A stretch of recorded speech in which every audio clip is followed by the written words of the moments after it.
protect us. A proper send-off from the Spina with love. Umbrella warfare, I guess. Ha. Ha. Nah. Nah. Hey there. Ha. Nah. Ooh.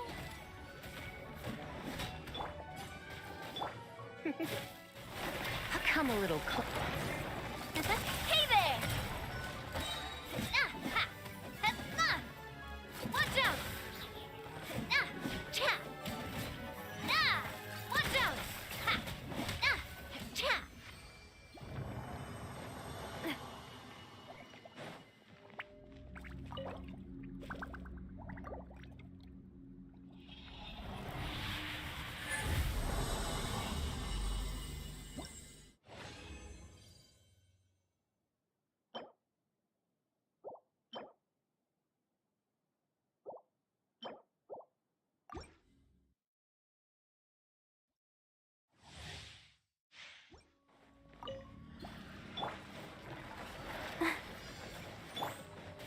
Fire!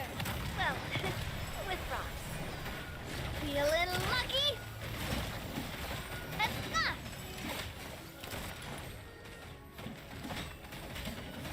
Ah! Hiya! Ha! Hey there! Ah! Ha-ha! Hi. Nah! Nah! Nah! Coming at ya!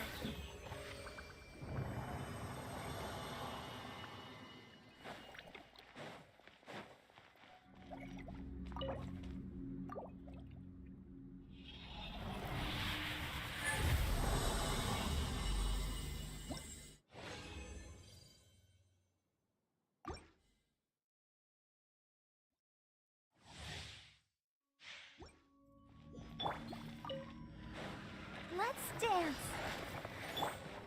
Fire! Well, with rock. This one's got your name on it. Cha! Coming at ya. Ha! Watch out! Ha! Nah! Cha! Hiya! Ha! Nah! Coming at ya.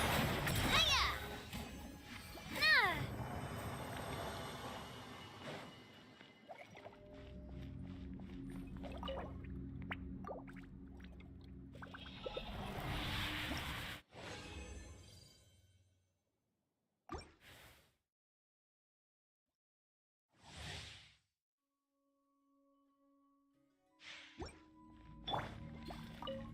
Go, I'll protect us. Fire! Well, with feeling lucky. Cha! Nah! Hiya! Ha! Umbrella warfare, I guess. Ah. Cha! Nah! Ha! Nah! Ha-ha! Hiya! Nah! Nah! Hiya! Nah! Hey there! Ha!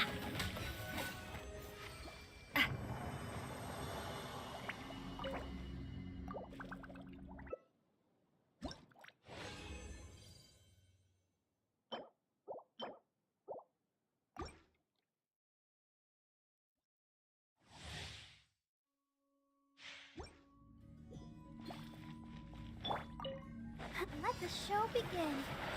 Go! A proper send-off from the Spina with love. Nah! Hiya! Cha! Nah! Ha! Nah! Hiya! Nah! Ha! Hey there! Nah! Nah! Nah! Ha! Hiya!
the show begin. Watch out! Attack! That's the way. Ha! Hey there! Watch out! Ha! Hey there! Ha!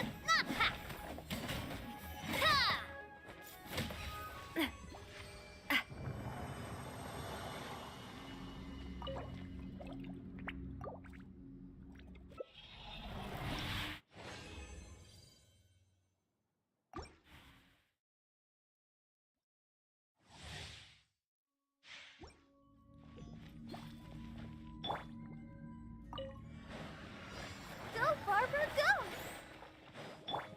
Attack! That's a feeling lucky! Watch out! Hiya!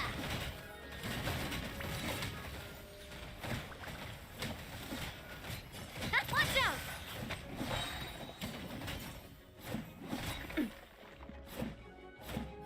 Coming at ya!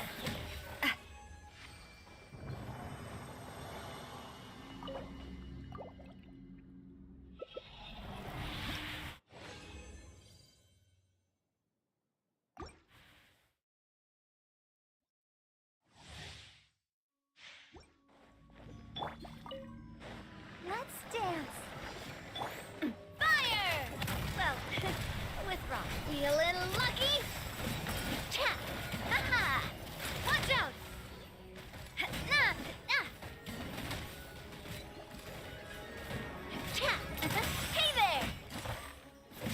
Ha-ha! Hiya! Nah! Watch out! Ha-ha!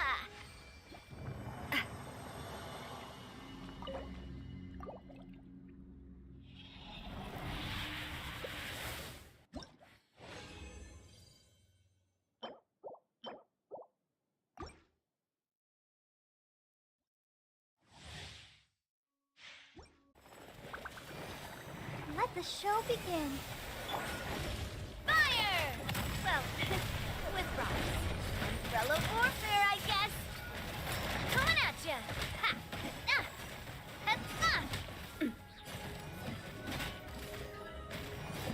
Check this one's got your name on it. Ha! Cha! Hiya! Watch out! Cha!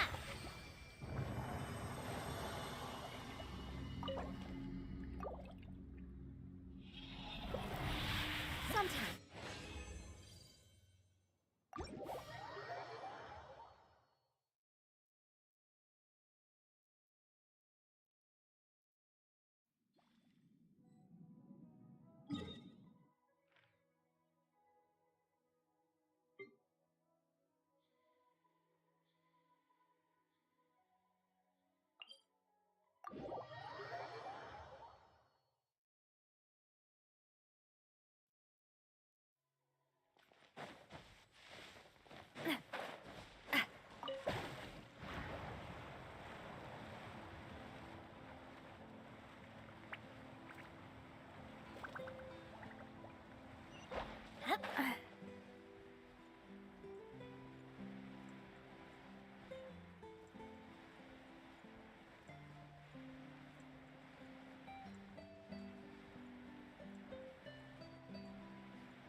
Surrendering.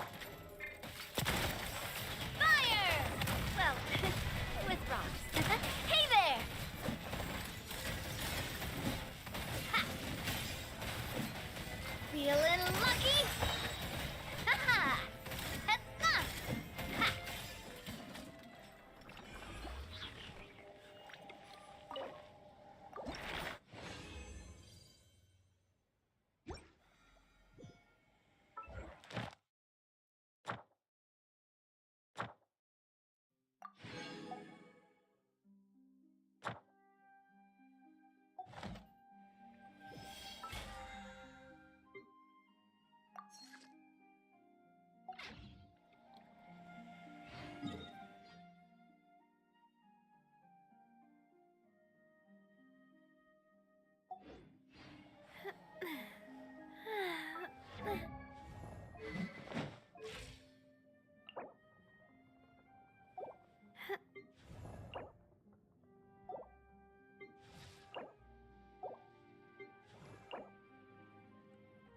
wonder when I'll...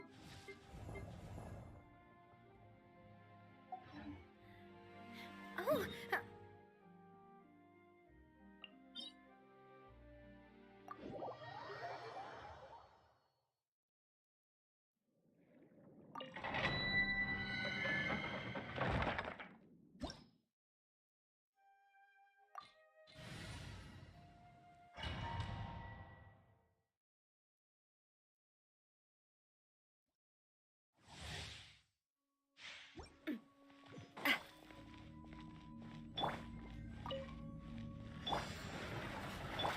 I'll protect us. A proper send-off! From the Spino, feeling lucky? Hiya! Ha! Ah! Cha! Ha! Na! Na! Ha! Ha! Na! Cha! Na! Na! Ha! Na! Ha! Watch out!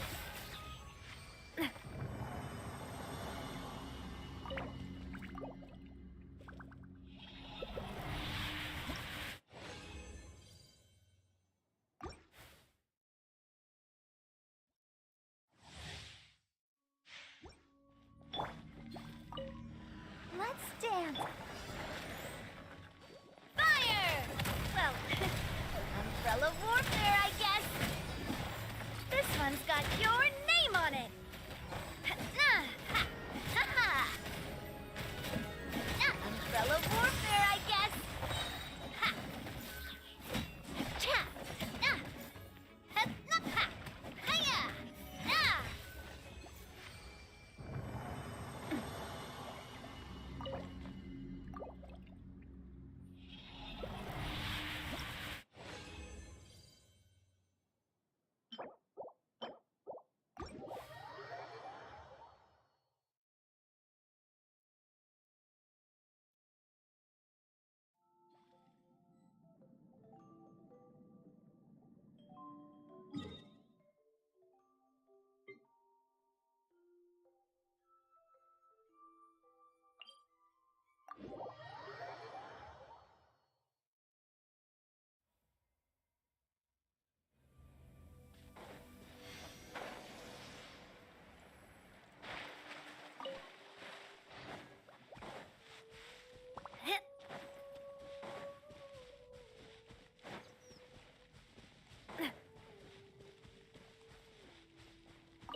one's got your name on it. I'll protect us. Ha-ha! Ha! Hiya! Umbrella warfare, I guess. Ah! Ha!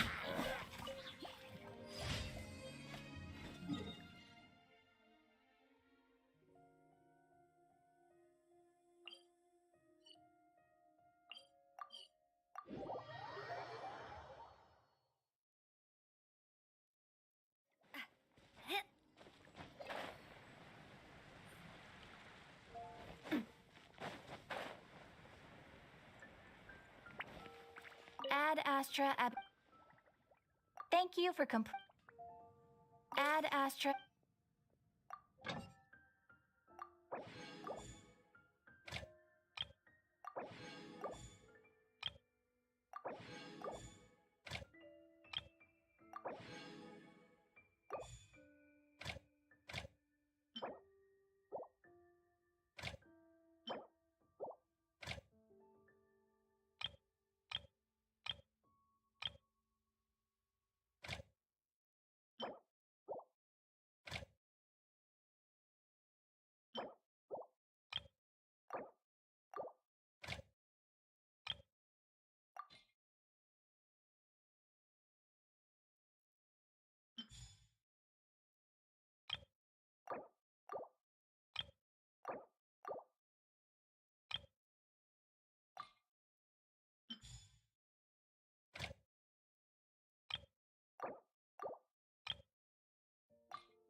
I do love Spina di Rosula's logo.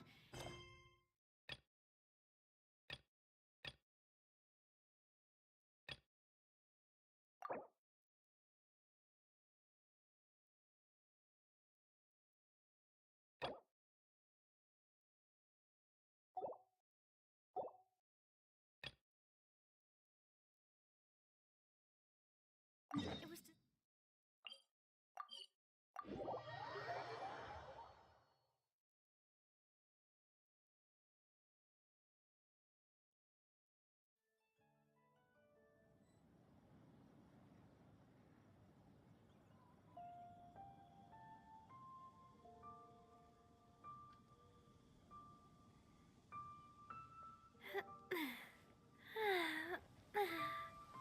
Oh, oh, Hetna!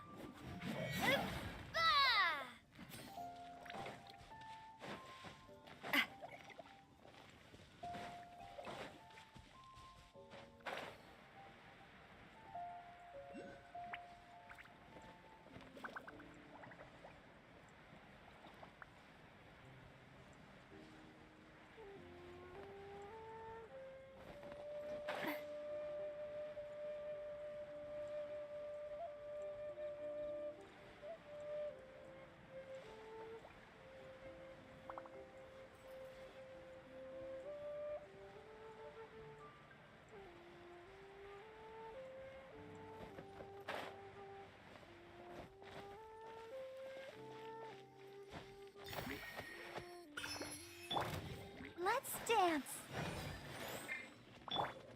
Shock, come a little closer. I'm loving this treasure hunt.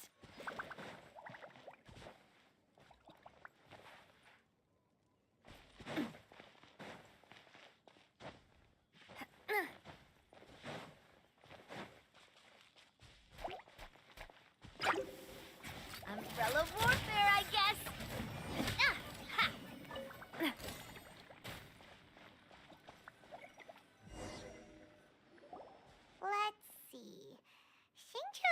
should be around here, but Paimon doesn't see anything.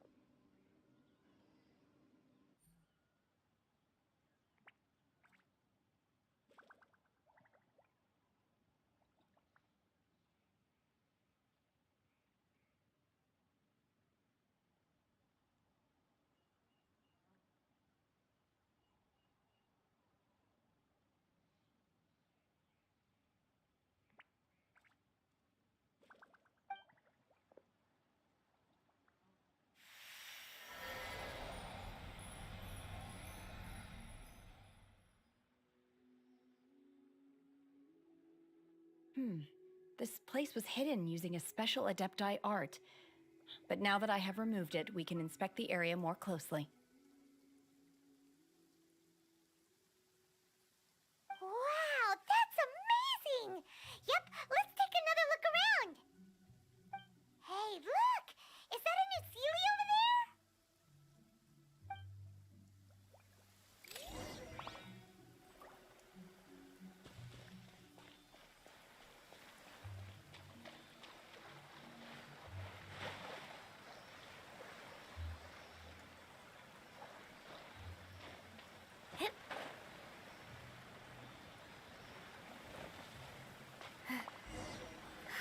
The Sealy got to here and then disappeared.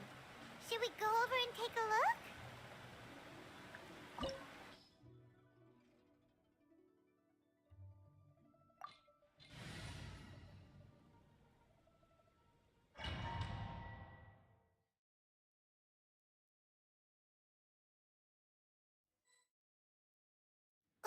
What?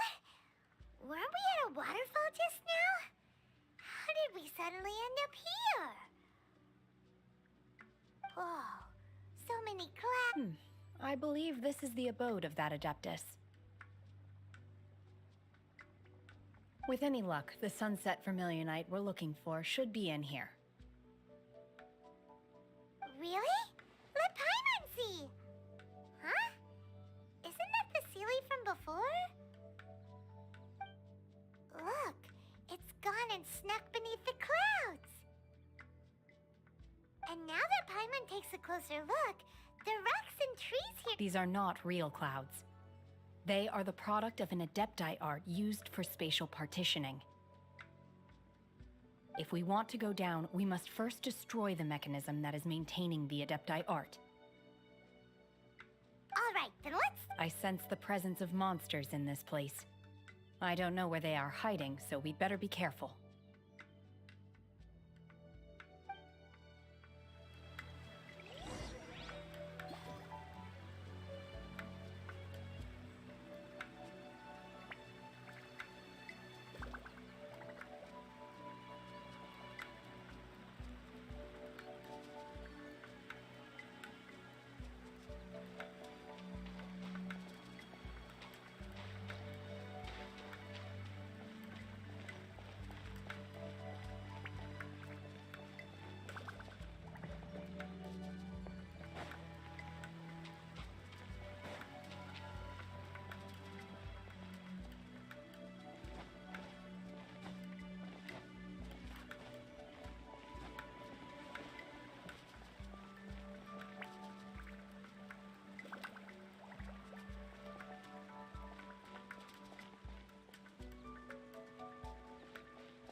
My will embodied!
regret this!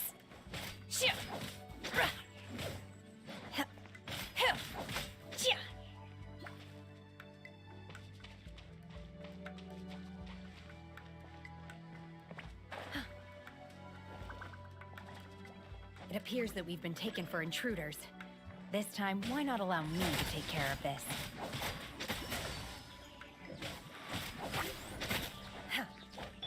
Let the show be... Hey there! Manifest!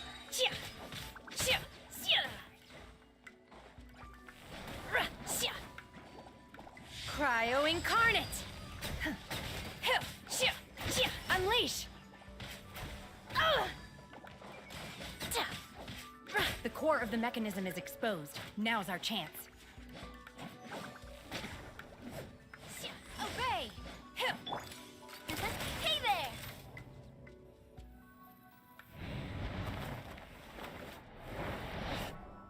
Whoa! We're gonna fall!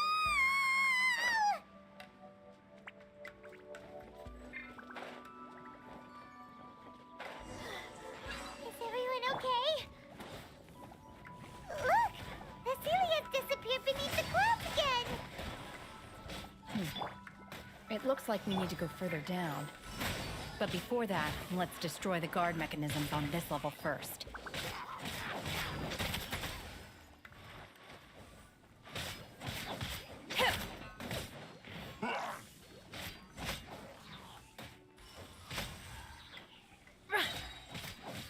Do your master's bidding!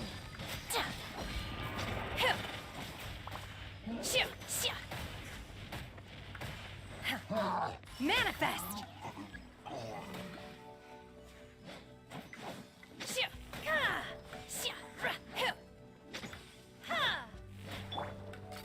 Hey there!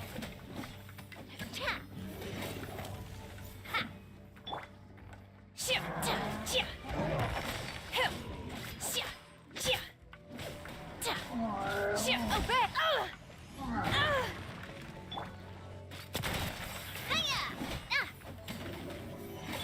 I'll protect him.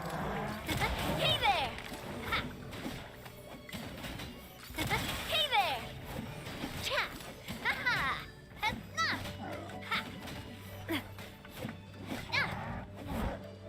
Watch out!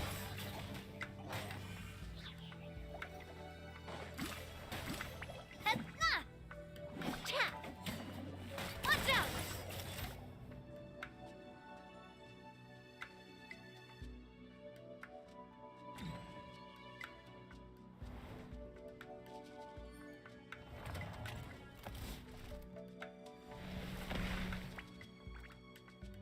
We're gonna fall. This time, we're really gonna fall. Ah! So high. Luckily, there was a pool of water at the bottom. Otherwise, that could have ended very differently. Hey! That Sealy's on the move again. Let's catch up with it.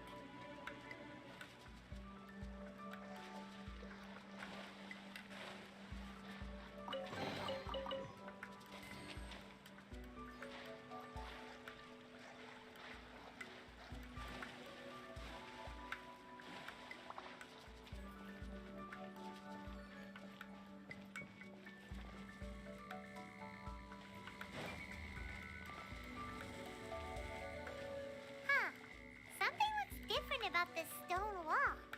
Let's take a closer look.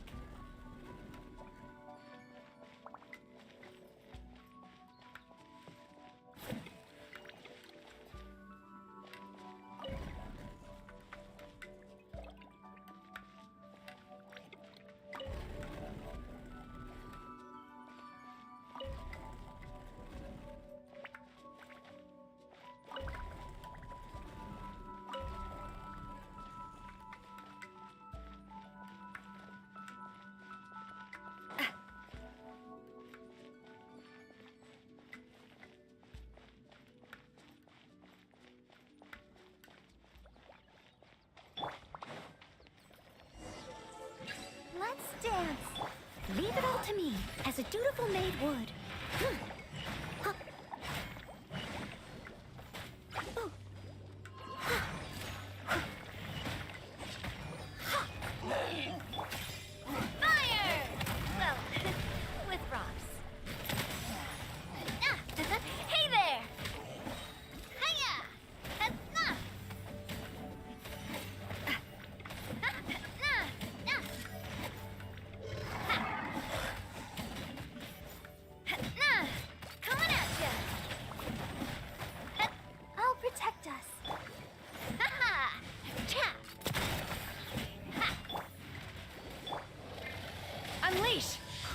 Incarnate!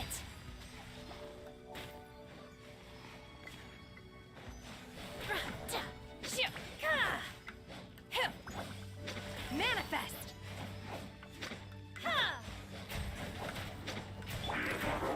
Fire! Well, feeling lucky? Hiya! Umbrella warfare, I guess.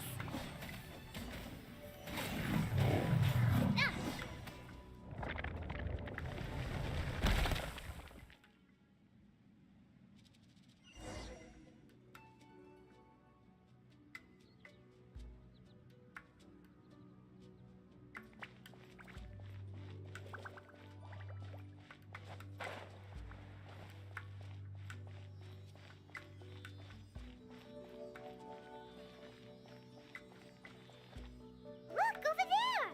Could that be the Sunset Vermilionite?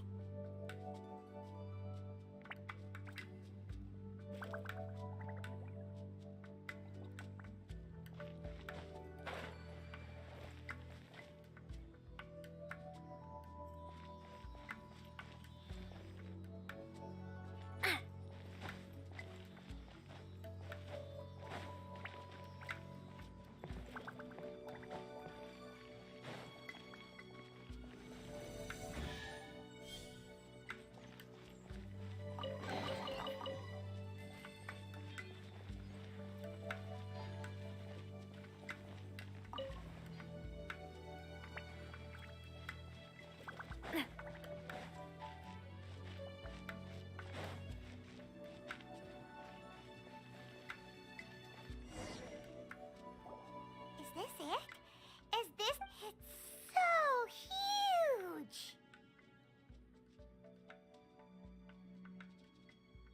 That's true. Prostrate doesn't float until it's activated. It may look different, its true nature, breaking free from the shackles of the mortal realm and ascending up into the heavens. Wow, Shenhe. You seem to know everything about this. Only because my master is fond of chatting about these things. The moment she has some time to spare, she'll come straight for me and start telling story after story.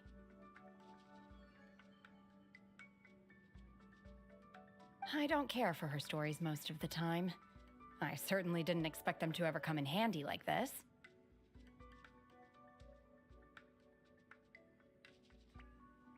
Hold on a sec.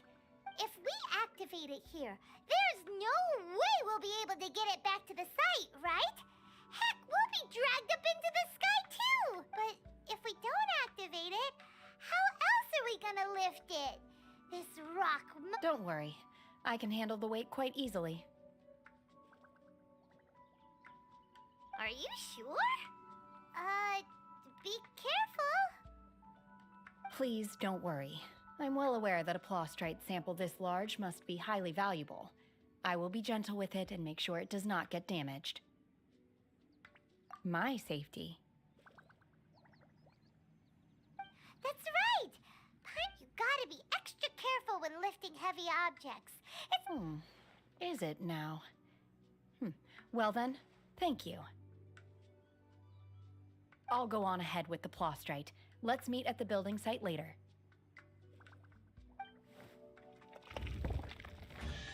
How is Shenhe able to carry that huge rock all by herself?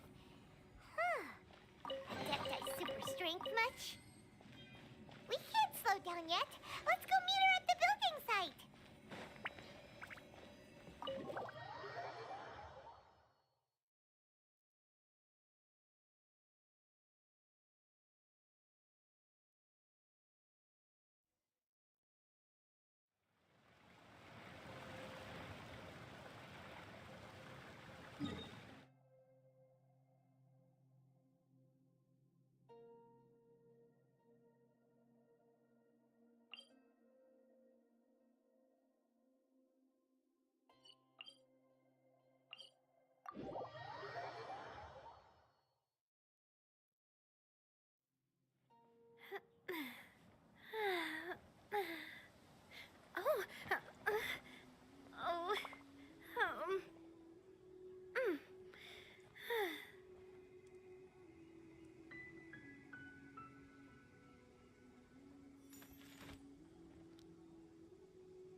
Oh, oh, mm.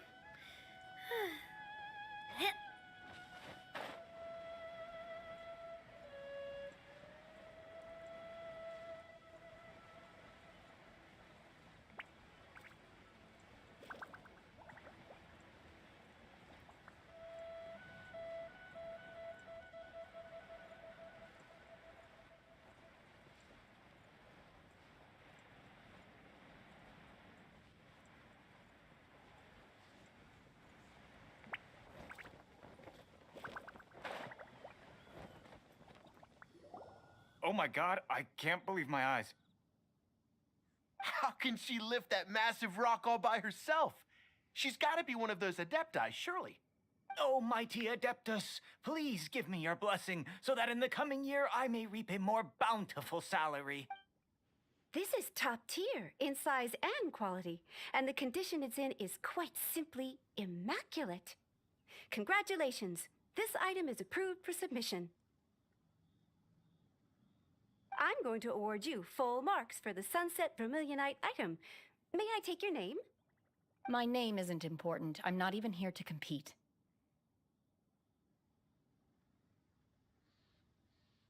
I was just delivering this for some other people. They should be here any minute now.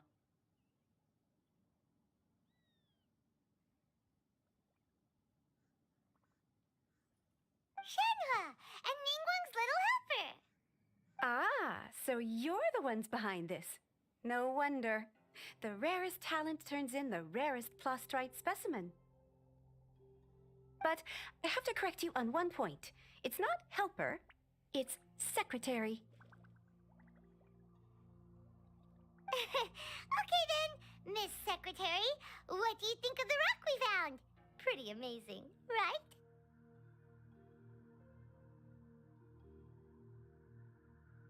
In truth, it is the finest.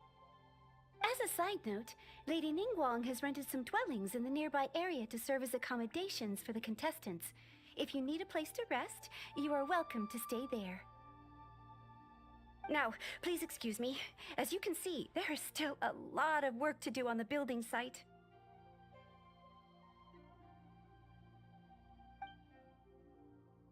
Shenhua, just now on the way over, pretty much everyone was singing your praises. Oh, really?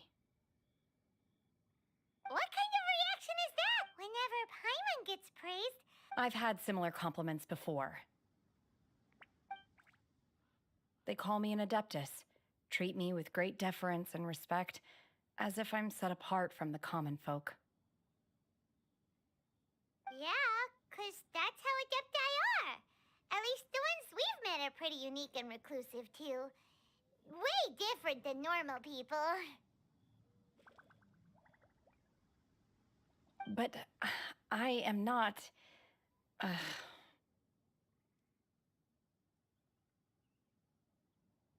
Shenhua? I'm fine. I've been exerting myself quite a lot ever since we set foot in that abode. I'm just a little fatigued. Find myself a secluded place in the wilderness to sit and meditate in silence. You can't do that. It's dangerous out in the wild on your own. When you're hungry, you go eat something tasty. Okay, if you insist. Great! Now we're talking. Let's head to our hotel.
Hi there.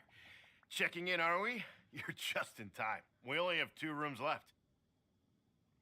Since this was chosen as the building site for the new Jade Chamber, we've had a constant stream of... So, business is booming for me today. Great!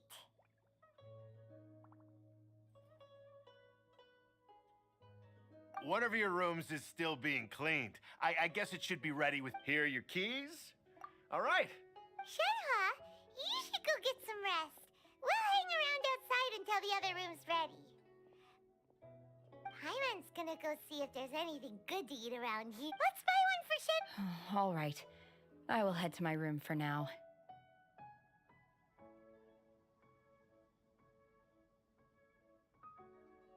If you need anything, don't hesitate to disturb me. I'm a light sleeper. I will hear if you knock on the door.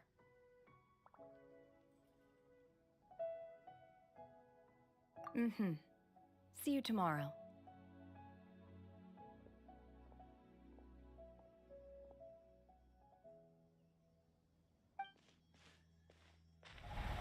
Hey, isn't that Cloud Retainer? What's she doing here? Let's go and say hi.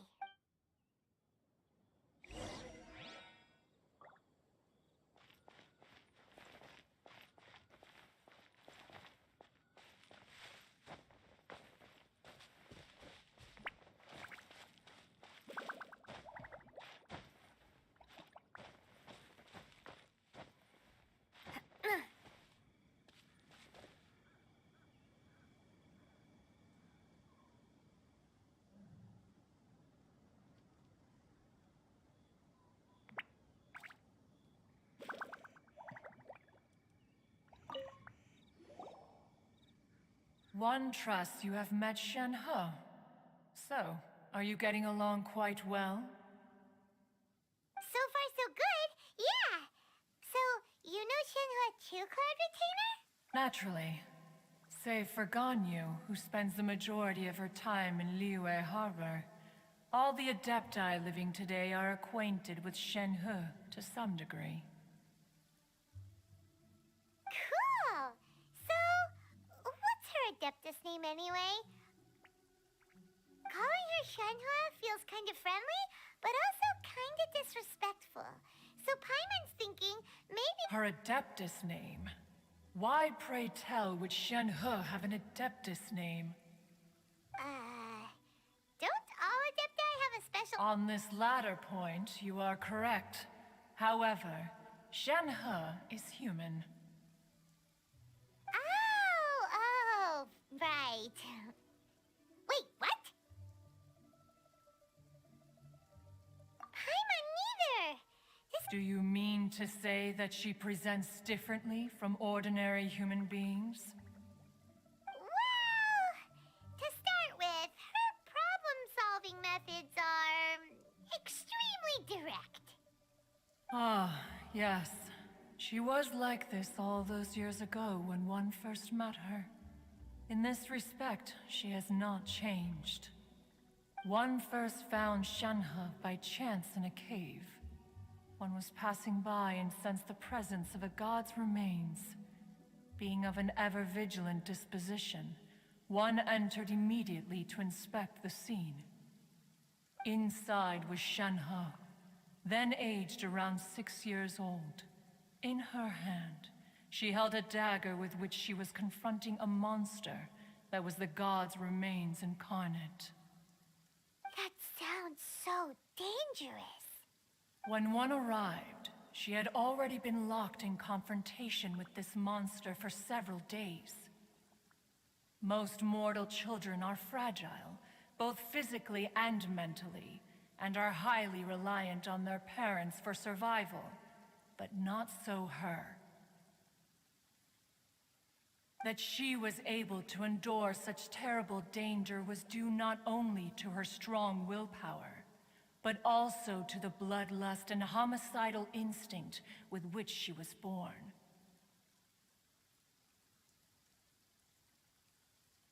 One dealt with the monster, yet she still refused to lower her guard.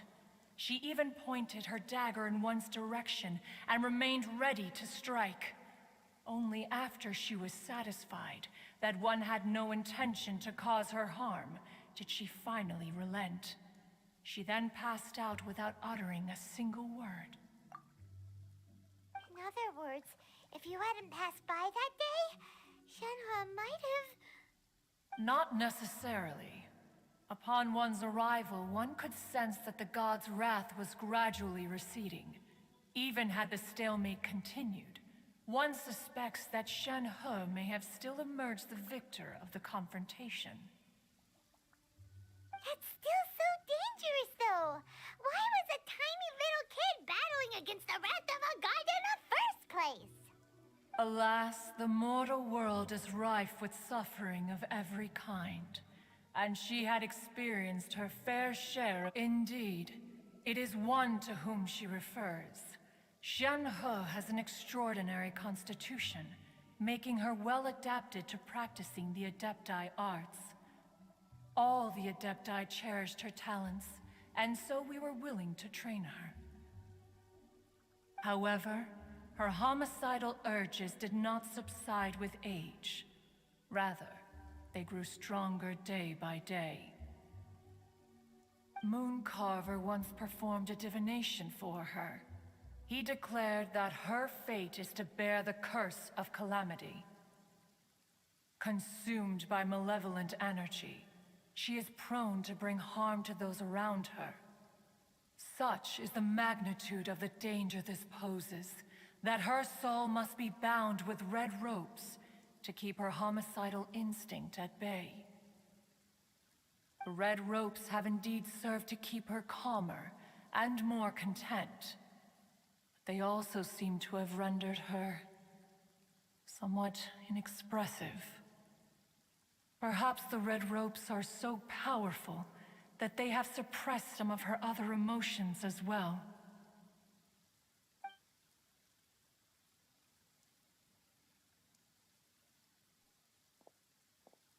It is only by fate that people's paths may cross.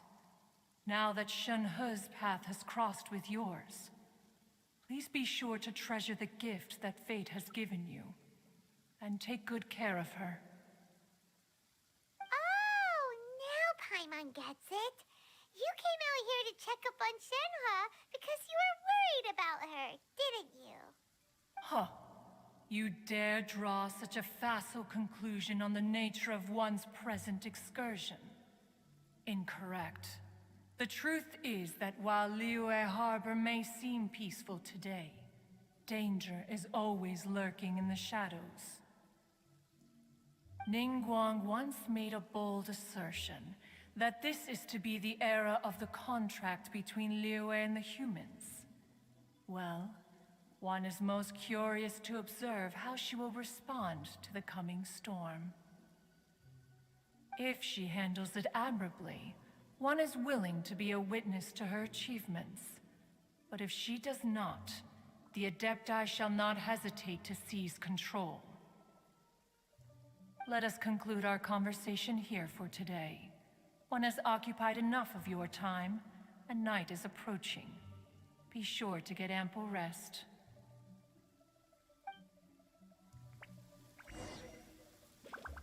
So, Shenhe isn't an Adeptus after all. She just grew up around the Adepti. Oh, no wonder she doesn't like being treated as an Adeptus. Having everyone falling over themselves to show their respect all the time must be kind of hard to deal with. I don't mind where we go, as long as I have my friends with me.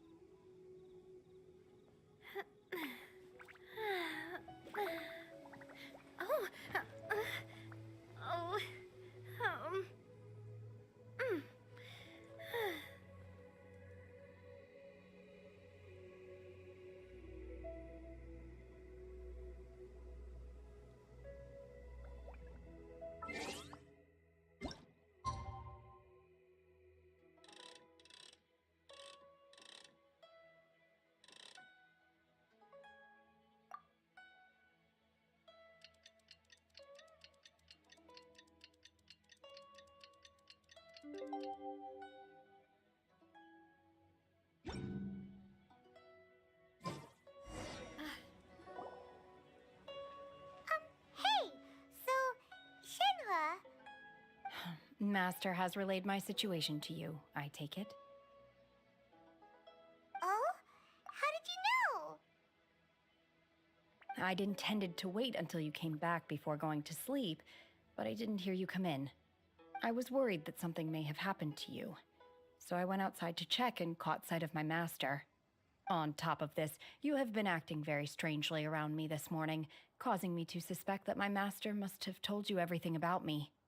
After all, Master is very talkative. Sorry, Shenhua. Paimon had you down as an adeptus this whole time, but it turns out Paimon was wrong. It's okay. I don't mind. The fault is mine for not explaining everything to you sooner, because in my experience, trying to explain is a futile pursuit. Still, though you mistook me for an adeptus, you never treated me as distant and unapproachable. Instead, you treated me as you would a friend. For this, I am very grateful indeed. To be fair, we've met our fair share of real adepti, too. Anyway, now it's settled. From now on, you're our friend. Whether you're an adeptus or a human isn't the important thing. First and foremost, we're just plain old friends. Got it. Although I don't know quite what it entails in terms of what I have to do, I must say I like the title friend very much indeed. Great! Well, now that we're all rested up, we should start searching for the other 2 items on the list. But before we do that, let's go to the building site and ask Ningguang's little helper how the progress is going. After all, Sunset Vermilionite is so rare. Paimon doubts many competitors will really be able to find it. Oh, and another thing. We bought some grilled chicken drumsticks on the way back last night. There was a place just outside.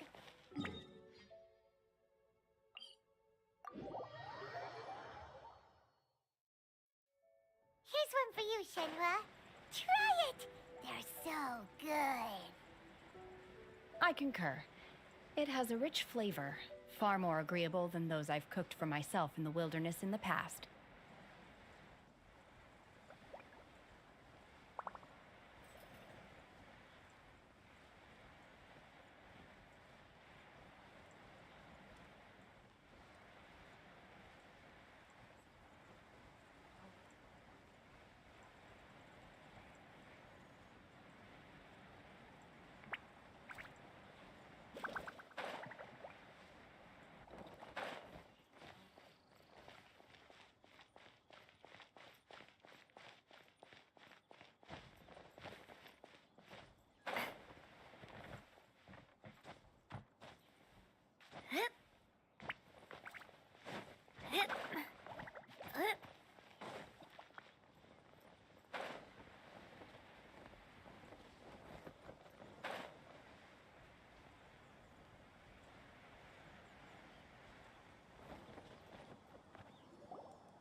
Look!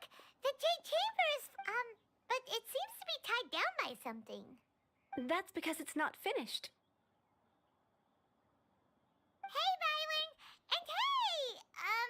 People Paimon doesn't know? Given the enormous scale of the Jade Chamber, we split the construction work into 2 phases to make sure the structure remains balanced. Before we find some suitable plastrite, we build the Jade Chamber's keel at ground level. Once the plastrite is ready, we place it into the keel and let the partially constructed Jade Chamber rise up to the height of the surrounding mountain peaks. The remainder of the construction work is then carried out at that altitude. Once everything is ready, we release the iron tethers and allow the Jade Chamber to rise to its target altitude. Miss Bywin, we've brought some new materials to submit. One moment, I'll be right there. The construction work has only been able to progress this rapidly thanks to the plastrite provided by you. Lady Ningguang is most grateful and looks forward to seeing more of your work. Wow, can't believe you sourced the plastrite so quickly. It's the key piece of the puzzle.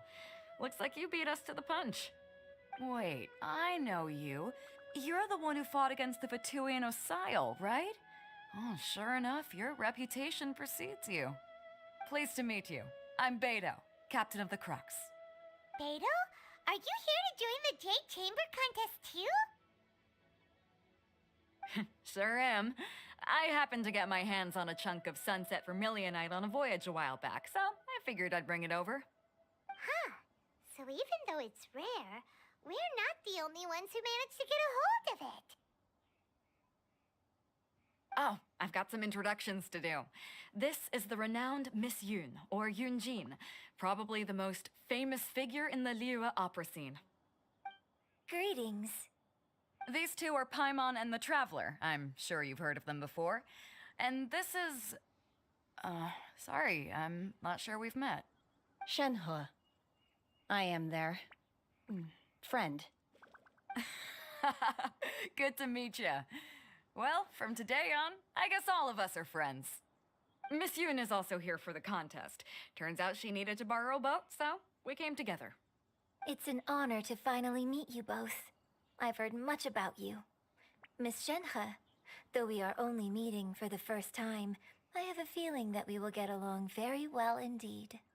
To be honest with you all, I am in great need of this opportunity to ask Lady Ningguang a question.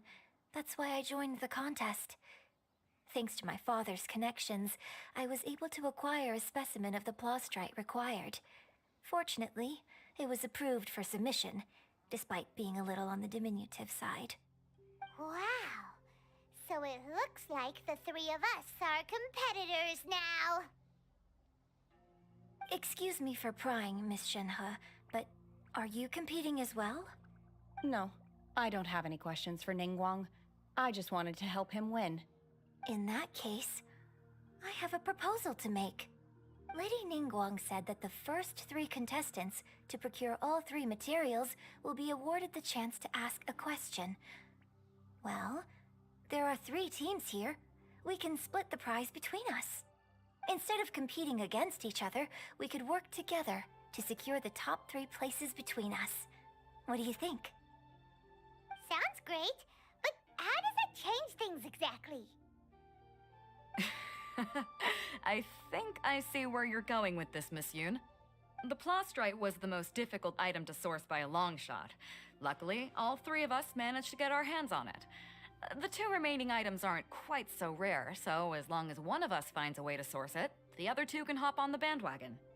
How'd I do? Is that what you had in mind? Precisely. Huh. Interesting approach. Okay then. All right, I'll go first. I have some leads on these wonder cores. From what I've heard, the core itself is really not that difficult to make. The hard part is getting hold of the ore used as raw materials. I'm gonna head back to the ship and ask Suling if he's heard of them. You guys... We will head into town and seek advice from Master Zhang of Hanfeng's Ironmongers. Thoughts? Wonderful. We'll split into teams then, and whoever makes progress first brings all of us a step closer to victory. I'm gonna take off. See you later. Okay, let's go! By the way, what question are you gonna ask Ningguang Yunjin? I'm looking for a venue to host the performance of our new opera. Lady Ningguang has excellent judgment, so I would like to hear her opinion. Ooh, what's the opera called? Paimon wants to go see it. The opera is a labor of love by my father. He wrote it based on a popular urban legend about an evil spirit and an adeptus. It's called The Divine Damsel of Devastation.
hello.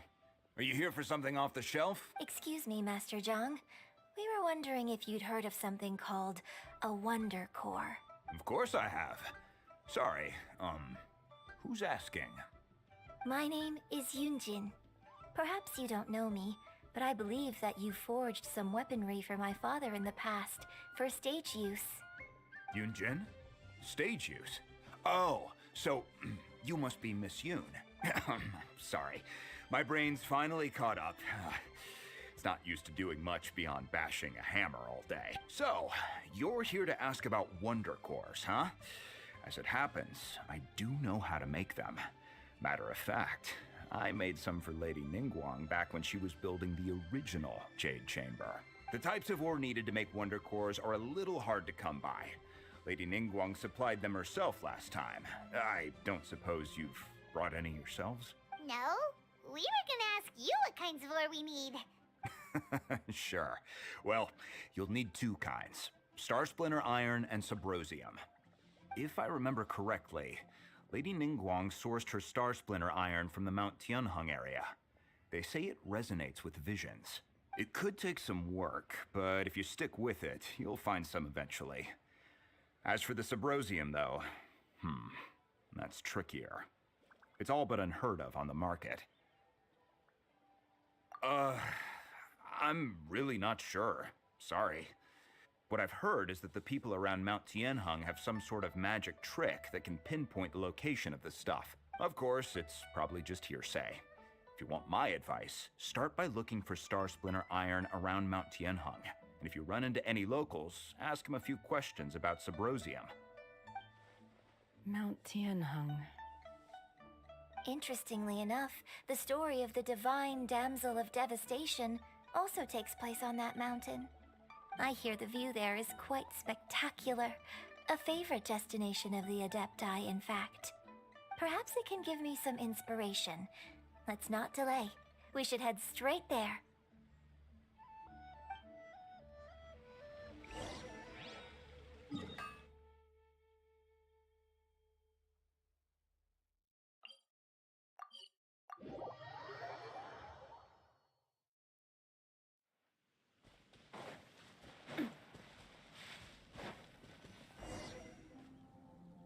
I came to Mount Tianheng once with my father as a child.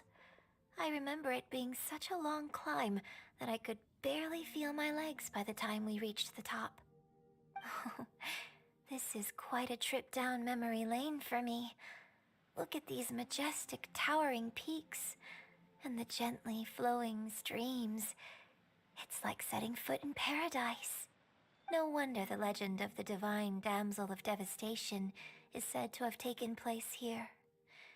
Adepti wander oft where mortals seldom stride. Indeed, this looks like a place that one might expect to be frequented by Adepti. The Divine Damsel of Devastation is your upcoming opera, right? And the story takes place in Mount Tianheng. What's the story about, though? It's the story of a girl becoming a hero. Cool! A hero story? They're Paimon's favorite! The legend first arose in this area. It is said that there used to be a prosperous village on the mountain. In that village, there was a loving couple who were completely devoted to one another. One day, a terrifying monster appeared. The wife was out collecting herbs and was captured by the monster. Her husband was so distraught at the news that it broke his spirit and drove him to madness. The vile and vicious monster told the villagers, "If you want to live, you must sacrifice a child to me." What a nasty piece of work! Ugh. But the monster was so terrible and so strong that all within the village were terrified of it. They had no choice but to give in to the monster's demand. Just while they were discussing whose child would be given over to the monster, a little girl suddenly stood up and came forward. No! Unbeknownst to anybody else, she was concealing an exorcist's blade. She approached the monster's lair, feigning fear and trepidation. When she finally arrived, she courageously drew her sword and entered into a fierce struggle with the monster, from which she eventually emerged as the victor. Her extraordinary abilities drew the attention of the Adepti, and they took her as one of their own. Her story became the stuff of legends. But alas, the paths of mortals and Adepti seldom cross, and she would never again re-enter the mortal world. And so, destined to grace the mortal realm for but a brief moment, she vanished like a wisp of smoke into thin air. That's how the opera ends.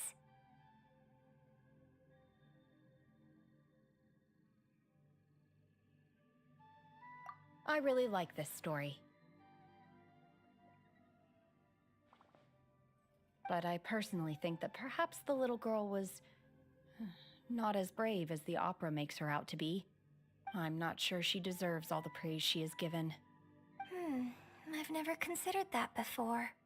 Opera is always an interpretation of the events it purports to portray. A certain degree of deviation from the truth is always inevitable. When my father wrote the script for this play, I suppose his intention was to inspire his audience with the character of the divine damsel.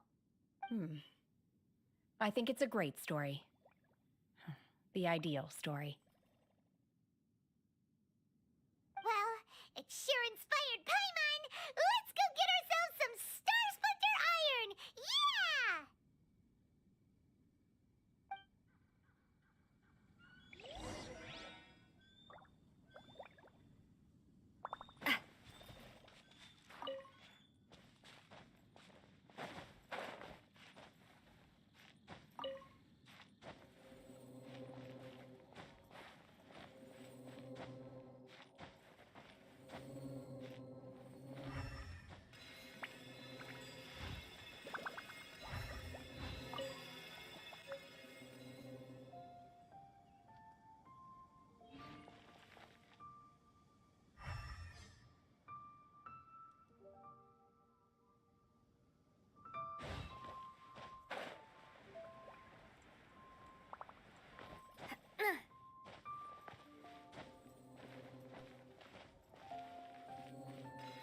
This should be enough Star Splinter Iron. Now we just need to find that Subrosium. I think I saw a village on our way here. Master Zhang said we should ask the locals for help. Why don't we try there?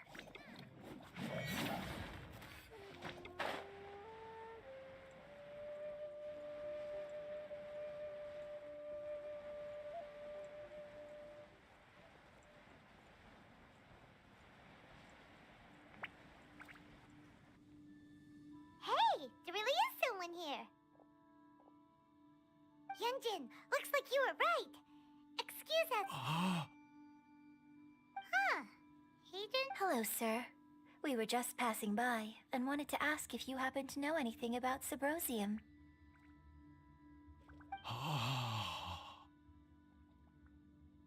Is he trying to tell us to look for clues in the village? Well, whatever. Guess we're on Shenhua. Yunjin, let's have a look around. Sorry, you can go ahead without me. I'd like to have a word with this gentleman. If that's okay with you, Uncle Mingjin. It's... Shenhe. Shinho. You're alive. The rumors were true. So, all these years? I'm sorry, I don't know how to find Subrosium. But I think you can find some information in the village. This place is deserted now. No one ever comes here. So you can rummage around all you want. Huh? You know this guy, Shenhua? Thank you, kind sir. We'll go and take a look around. Don't worry. Mingjin has no ill intention towards Miss Shenhe. She'll be quite safe. Okay, then let's see what we can find in this village.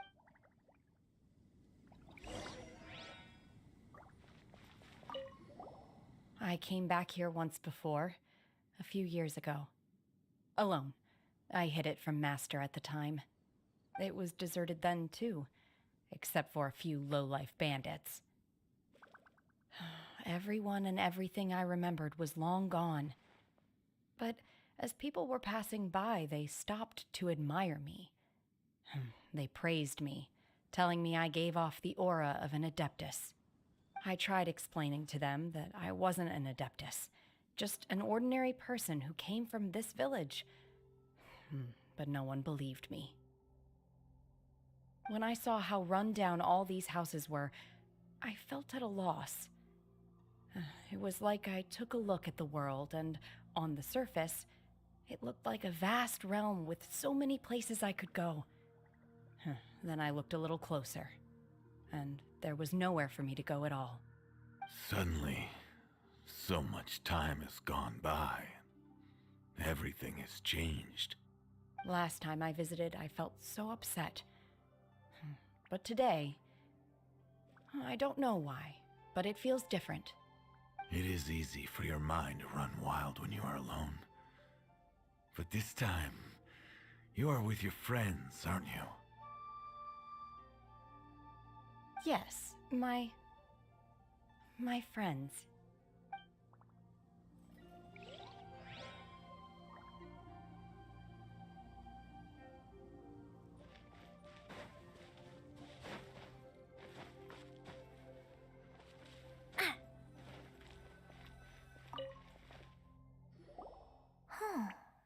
What's this?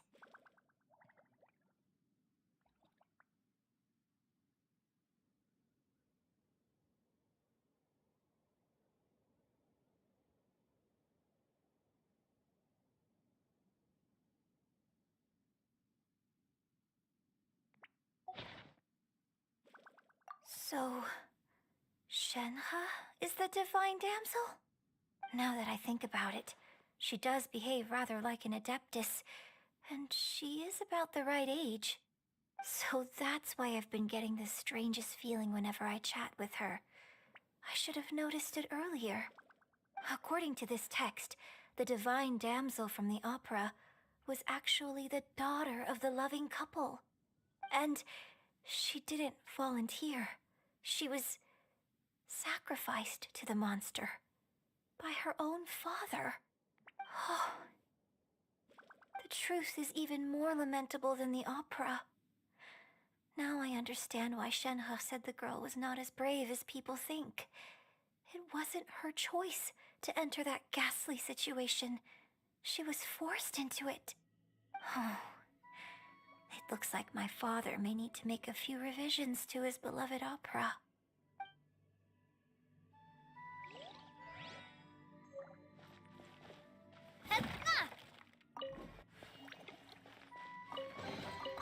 Quick, let's pack it up.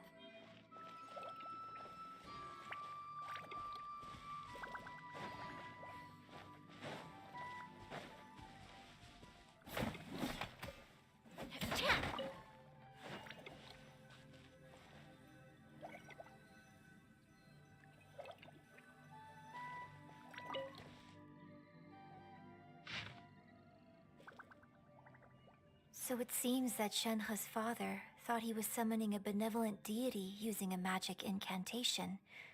But in fact, he summoned an evil god's remains, which took the form of a monster. His obsessive yearning for his deceased wife led to a terrible tragedy. The villagers moved away in fear, without ever learning the truth. And now, this place is deserted. Still, I do wonder what the connection is between Shenhe and Mingjun. We've looked everywhere, but still no mention of Symposium. Let's have a look over there.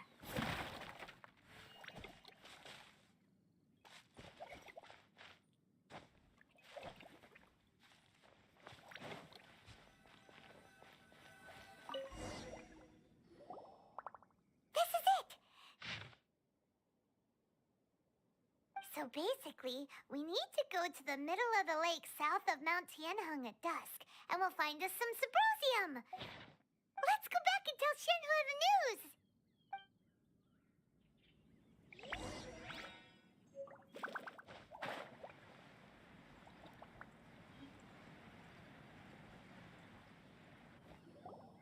One year when I was back visiting, I heard a story about a white-haired adeptus from a merchant passing by.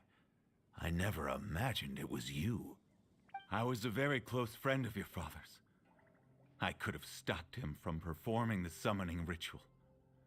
I had plenty of chances, but I couldn't bring myself to stand up to him. I just let things happen, let it all escalate. And, well, we all know how that story ended. I bring flowers back here every year. And each time I wish I had a chance to apologize to you. Apologize for what? If you'd stopped him, he'd only have found another way.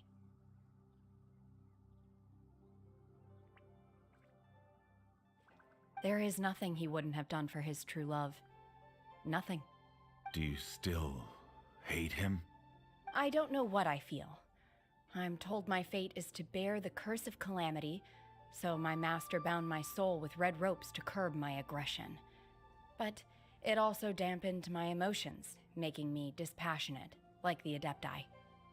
So if you ask me how I feel about the past, if I hate my father or not, the truth is, I feel nothing at all.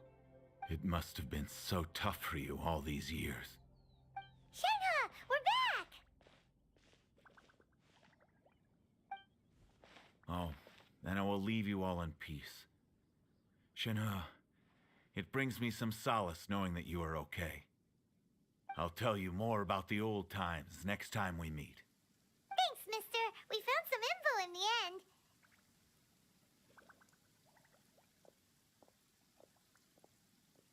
Shenhe, look. This tells us how to find Subrosium. All we gotta do is go to the middle of that lake. Let's go then.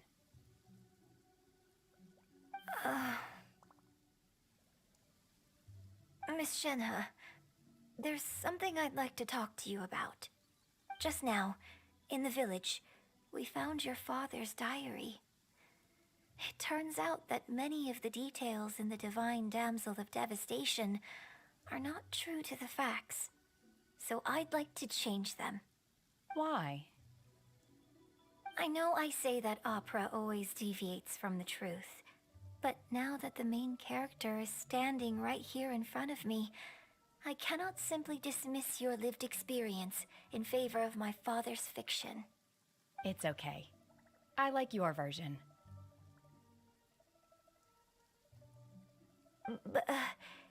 Huh? My master once said that the day I learn how to use my strength for the good of others is the day that I can truly become part of human society. So, I hope that one day I might be brave enough to stand up and protect others, just like the girl in the opera. But I've never thought this way before, and I wonder whether I will continue to think in this way. Don't worry. I believe you will. In fact, I think maybe you've already started to become the person you aspire to be. You just haven't had the opportunity to see it for yourself yet. Shenhe! Yunjin! Cut the chit-chat! Let's go! We can't let someone else be...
goodness.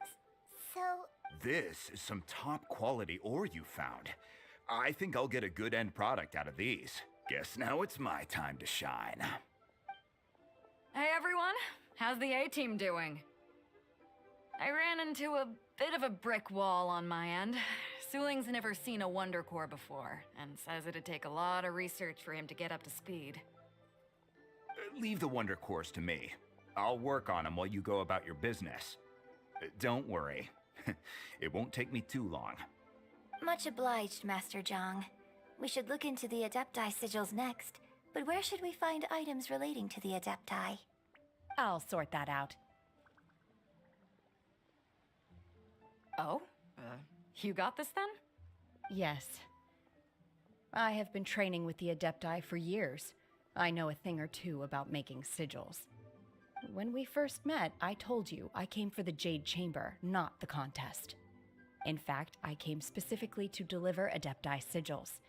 Master heard that Ningguang was planning to rebuild the Jade Chamber, so she sent me to deliver some Adepti sigils to her.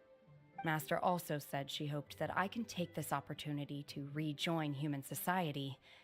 But now that I'm here, I wonder if I've been removed from the world for too long. There's so much basic knowledge that I lack. Maybe it won't work for me to stay here after all.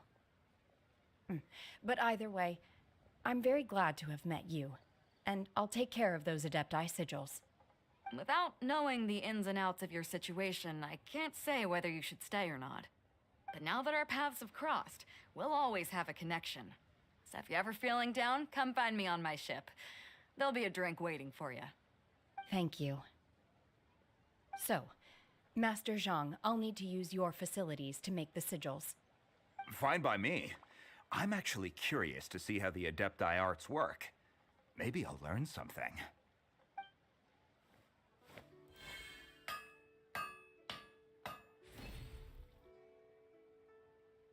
Whew. The sigils are ready. Though they are in some respects inferior to my master's, I can assure you there will be no quality issues. I've finished forging the things you asked for, too. Great! Let's go submit them before someone else gets...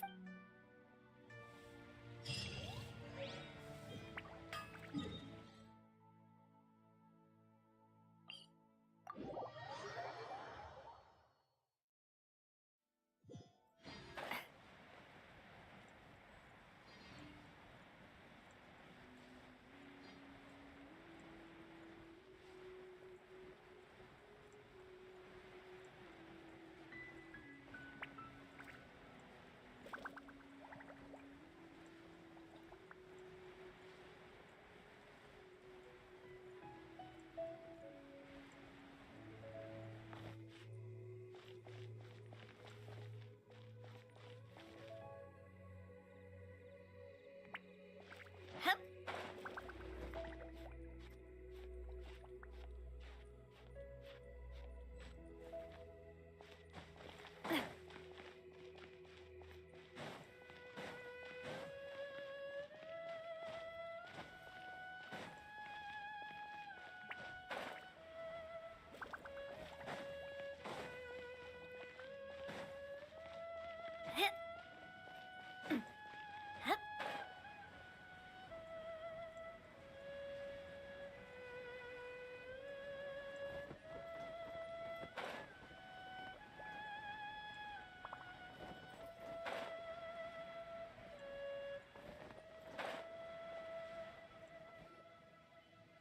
Ningguang's little secretary! We found all the materials!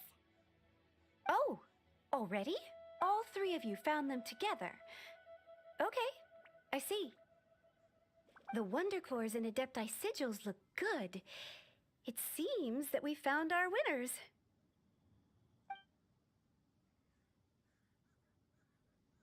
I hereby announce that the winners of this material procurement contest are the Traveler, Yunjin, and Beidou. What? It's over already? I haven't even found the plus strike yet. I can't believe it. So close, but so far. I'd like to invite our 3 winners to please proceed to the Jade Chamber, where Lady Ningguang is waiting for you. Huh? Where's Beidou? She was right here. Captain Beidou has some business to attend to. She will join later. Please come with me for now. All right then. Guess we'll head on up to the Jade Chamber first. This has been a long time coming. The last time we went up to the Jade Chamber was ages ago.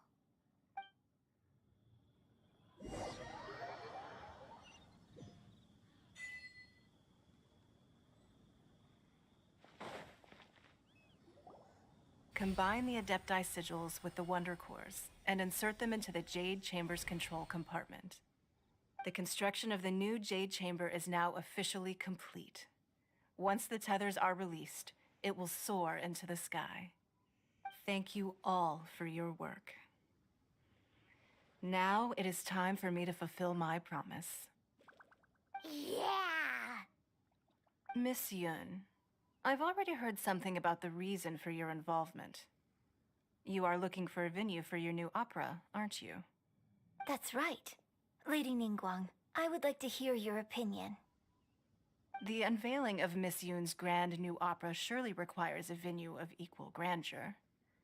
So what would you say if I proposed that we stage your first performance right here, in the newly built Jade Chamber? The Jade Chamber offers a splendid panoramic view of the mountains and the bustling city. It is fitting for the finest performance to be hosted in the heavens. I can think of no better stage for you than here, Miss Yun. Thank you, Lady Ningguang. Then I will prepare my props and other articles shortly. Please allow me to bring all these aboard the Jade Chamber. You're quite welcome. It's truly what a good opera deserves. Oh, a traveler, Shenhe, Paimon, I'll be leaving now. Do come and see my play when the time comes. You're next. What is your question? I should clarify. I do not know your sister's whereabouts. Please, don't waste your question on this matter. Wow, you're a mind reader, Ningguang. Oh well, guess Paimon will ask a question then. Managing a successful business is not as simple as you might think. Capital, connections, sensitivity to the trends, and instinct for what is a good opportunity. All of these traits are crucial. If you want to know how to make money, I will honor our agreement and give you an answer. But that is not to say that it will work for you. Wow, Paimon hadn't even asked the question yet. Your question was written all over your face. Now look, you helped me rebuild the Jade Chamber, and I intend to repay you handsomely for it. So I promise you that should you one day require financial assistance, you may seek employment here. I will pay you at the highest rate of remuneration. Oh, great! So next time we run out of Moro, we just need to come to Ningguang? No more questions from us. Shenhe, you got a question? Me? Yes, this is a group effort. Thank you. But I don't have anything to... Now that is an interesting question. Liyue Harbor is very inclusive. As long as you respect the rules here, you will not be turned away. So, the key is whether or not you yourself can develop a sense of belonging in Liyue Harbor. Huh. A sense of belonging. Yes. To become fond of a place, to feel part of it, it always requires a reason. Perhaps someone you've met, or something you've experienced here. Or perhaps you enjoy the atmosphere of Liyue, and you will become accustomed to it. In short, everyone needs a reason to stay. I hope you can find yours soon. I see. Hey, what's going on? I just went to see the fleet. I'm a little later than expected. Come on, Beidou, it's your turn. Do you have a question for Ningguang? Me? Nah, I ain't got any questions. She forced me to help out, so I figured I may as well get involved with the contest. Ningguang, don't forget what we talked about. It's not gonna be easy to deal with. I don't think my fleet can take it on their own. Don't worry. I have made preparations. The wound dressings are ready, and the Millilith have set up an ambush. Glad to hear it. Watch your back. Stay alert. Beidou, Ningguang, what are you talking about? You'll see when the Jade Chamber ascends. However, it's not the most pleasant topic of conversation. Maybe it's better that you don't know.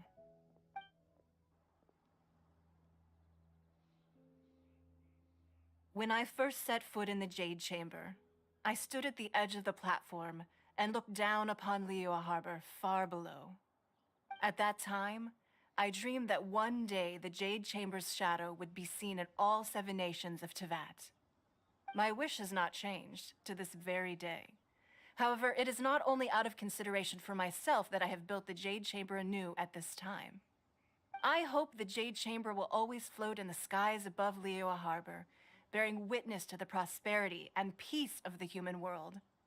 And I hope that you can all witness it with me. Let the ascension ceremony commence!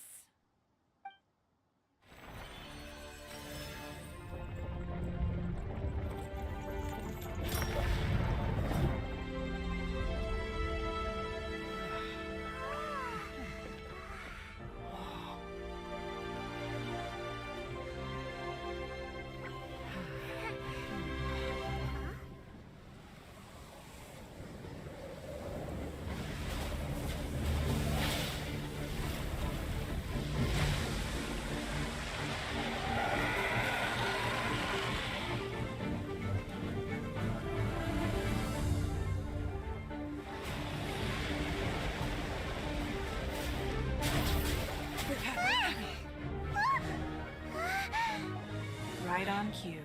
The Avenger of the Vortex, Beisht. Who is that? Osial's wife. Final follower of the Overlord of the Vortex. Sounds like you knew this was coming. Beidou sensed something was stirring in the deep. She warned me months ago. Knowing she harbors hatred toward the Jade Chamber, I chose to rebuild it now as a way of drawing her out. Got it. Well, let's go fetch the Adepti. No. Huh? In this human age, the people of Liyue must find a way to overcome this crisis on our strength alone!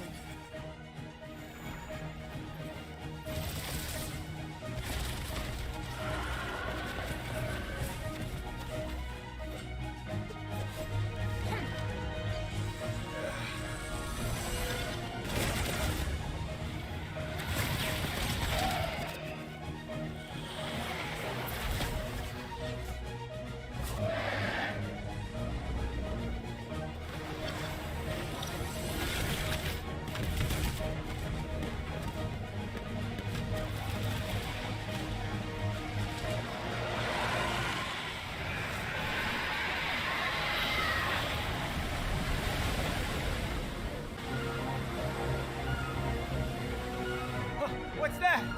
Wait! A giant wave!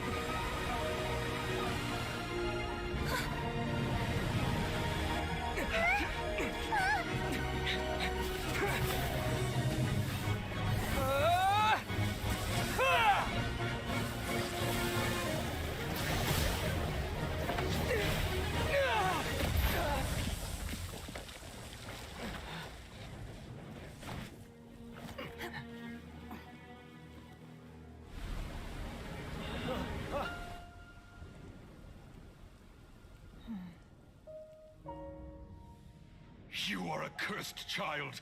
Your life brings nothing but disaster to us all.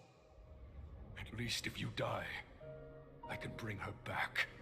The day you learn how to use your strength for the good of others is the day that you can truly become part of human society.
What are you doing here?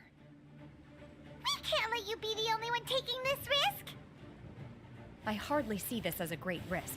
The people of Liyue Harbor are well prepared, and she is already badly injured. Only sheer willpower is keeping her alive. I may be nearing the end of my stamina, but in a fight to the death, I think I have the upper hand. We'll help too! Manifest!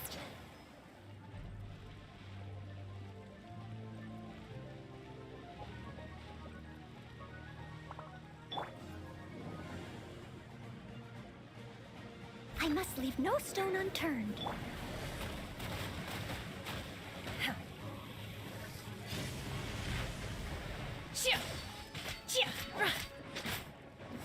Obey!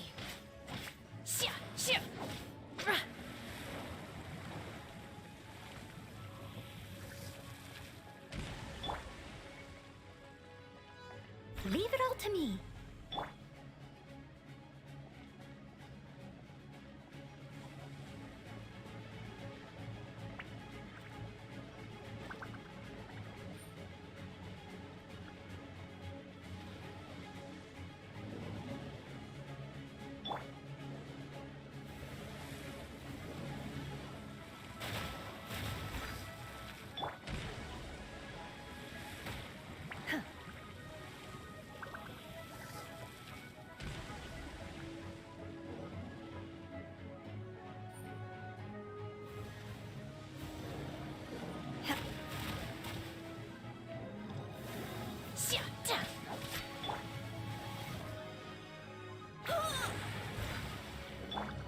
Unleash! Manifest!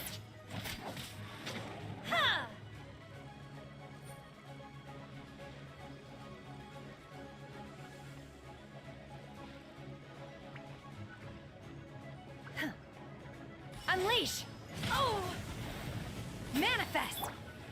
Let's spark things. Unleash!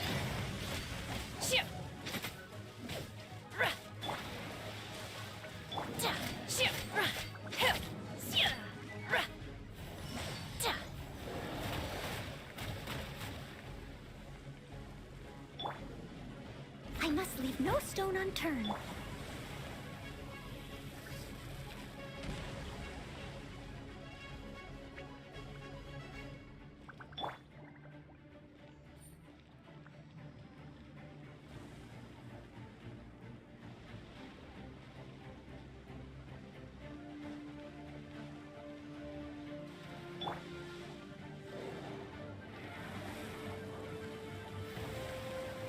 Manifest!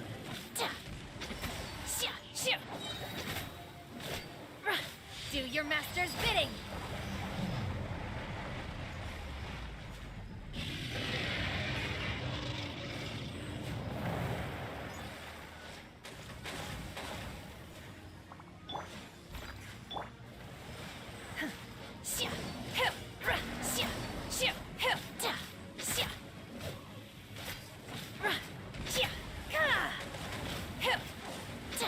Obey!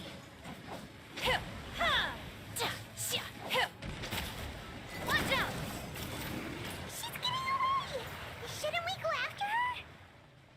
This place is unstable. It is too risky to continue pursuing her. If the place collapsed, the consequences would be disastrous.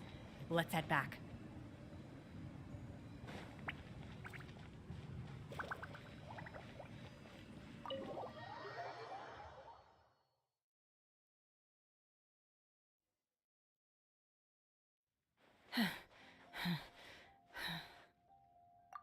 I'm just a little exhausted. Otherwise, fine. I wanted to deal with it myself. I didn't expect you to follow me. Don't worry. She's not coming back anytime soon. After an injury like that, she'll likely seek refuge somewhere else. How did things go underwater? It's been dealt with. She was injured before entering the water. It didn't take too much effort to finish the job. Good. So the crisis has been safely averted. When you visit the Jade Chamber in the future, you will be afforded generous treatment. Lady Ningguang, the fleet reports that the sea monster has left Guyan Stone Forest and the surrounding waters have returned to normal. Thank you. How are the Millilith? Thanks to the medical supplies you prepared and Lady Keqing's command, our losses were minimal. Of course, we owe huge thanks to this young lady for her help. On behalf of the entire Millilith, thank you for your service. Great. Then next time I watch Miss Yun's opera, I'll be able to take the compliments. I wasn't trying to be a hero, though. I just wanted to protect you. Let the soldiers recuperate, but don't let your guard down. If she returns with a vengeance, we must be prepared. Yes, ma'am. You've been monitoring us for some time now. I trust you've reached a conclusion. You wish to hear one's opinion. Well, things would have hardly gone so smoothly had it not been for Shenhe. That I do not deny. However, final victory was always going to be ours, even had things been a little more arduous. If it came to it, I could always destroy another Jade Chamber. One has observed your adaptation of the Guizhong Ballista, and find oneself compelled to admit that you have evidenced some degree of novel thinking. You have learned from past failures and prepared for this crisis in advance. This is considerable progress compared to the last time. Hence, on balance, one finds your performance during this trial satisfactory enough. But there will no doubt be further trials to come in the future. Do not suppose that one will not continue observing you hereafter. While the position of Tianquan remains mine, I will always ensure Liyue's safety. Shenhe, one saw you secretly venture out from the mountains a few years ago, and noticed the air of dejection in which you returned. Hopefully this trip to Liyue Harbor has been a different experience. Yes. I can't explain it, but I feel happier than I expected. Good. Traveler, please take good care of Shenhe. She is a dear child. In fact, one has many fond memories of Shenhe's childhood that she may be interested to hear about. There'll be no need for that. Oh. They are all like this. Fine. Since you care not to listen, one shan't be telling you. One shall be going homeward now. Please, have a good rest. Come to the Jade Chamber when you have recovered your energy. We must celebrate both the completion of the Jade Chamber and the fact that Liyue has weathered another crisis. This banquet must be the most spectacular ever.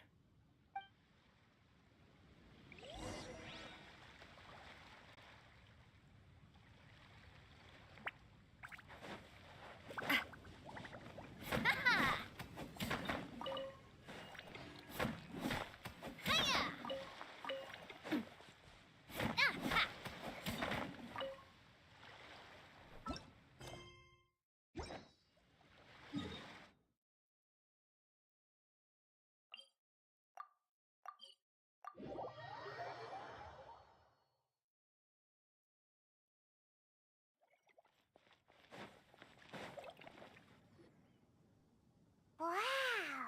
Everyone's already... It's Paimon's first time attending a banquet in the Jade Chamber. The food here looks amazing. All of you here are my distinguished guests. I am determined that each of you thoroughly enjoys yourself. Those who don't drink alcohol, please, help yourself to other beverages. Fine wine is a delight to the senses, but it is far from the only one. I trust you will find the marvelous view from the Jade Chamber to be an equally gratifying indulgence. Have you heard? Miss Yun's going to be performing today. Sure have. Honestly, it's the main reason I'm here. I hear she's going to perform The Divine Damsel of Devastation today, the one written by her father. Hey, look! Miss Yun is going on stage!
神女披冠到这里本该接近尾声，但今日我再添一笔，唱与诸位听。日后为你人不识，自有知音何情存？功名烈烈见流星，只知无愁心。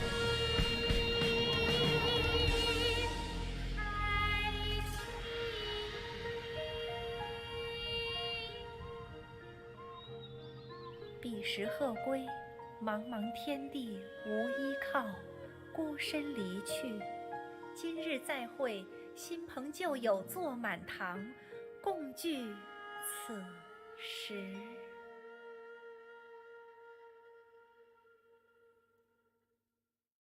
What did you think?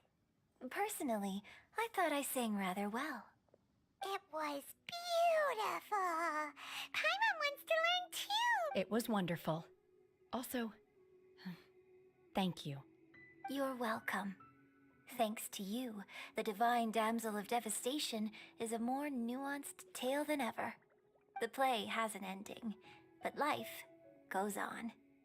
I believe you will find a way to fit in Liyue Harbor. Thank you. I think I've found the opportunity I needed to change.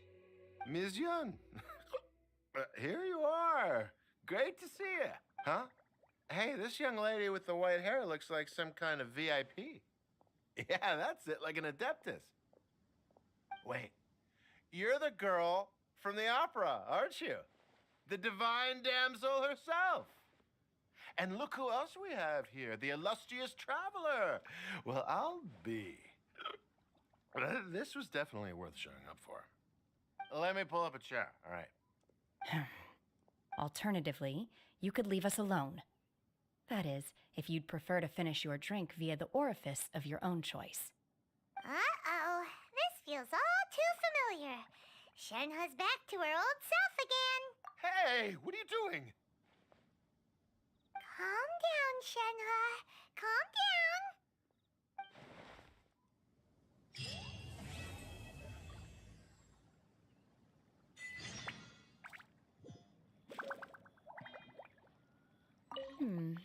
I think about it, I'm glad Master sent me here to deliver the sigils. Otherwise, I wouldn't have had the chance to meet you. I'm sure I have much to learn from you in the future. To act, one must first feel. After our trip to Mount Tianheng together, I felt much more in touch with the character today. I believe I was able to deliver a more profound performance because of it. Next time I have a new opera, may we study the character together again.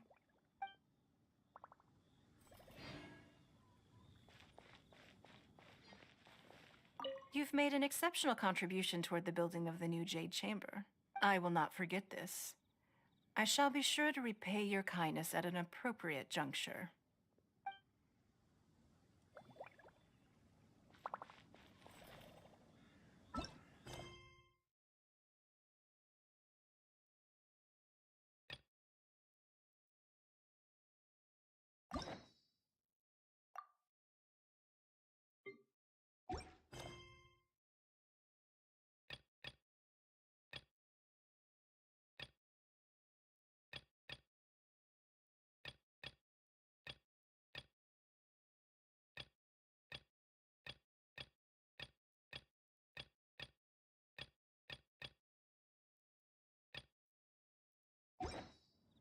My time with the Spina has taught me that carrying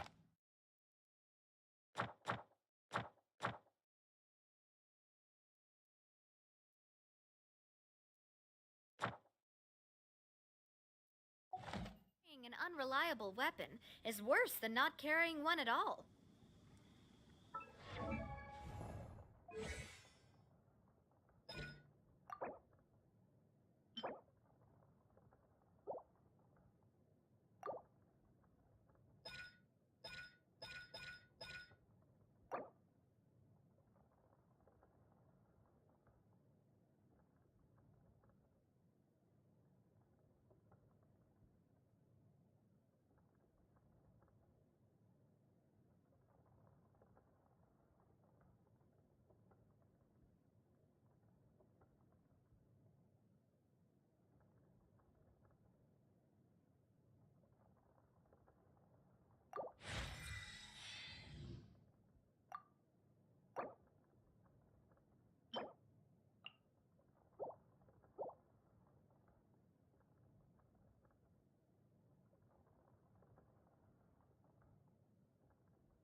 Now that I think about it, I'm glad Master sent me here to deliver the sigils.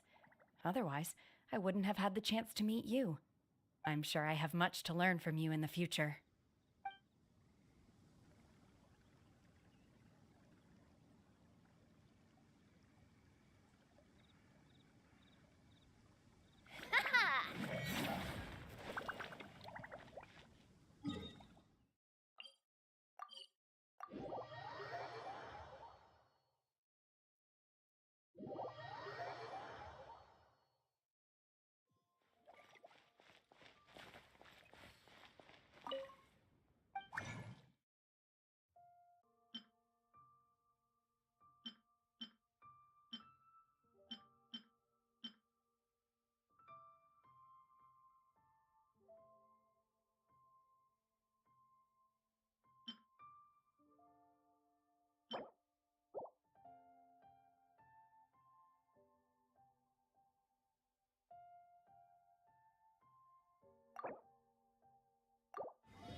do love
What should I try this time? Listen,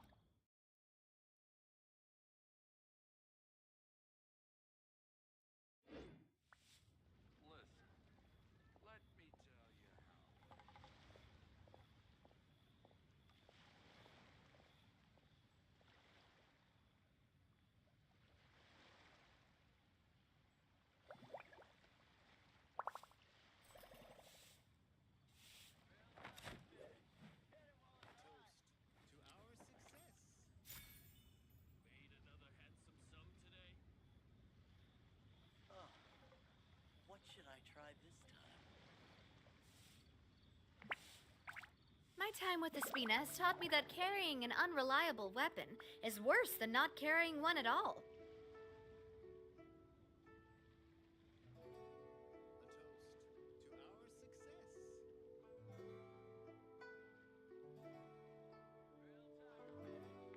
To our success.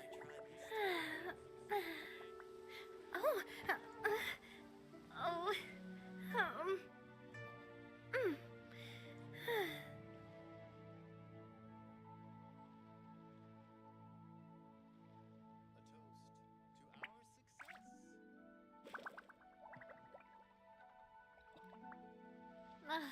I really want to go traveling.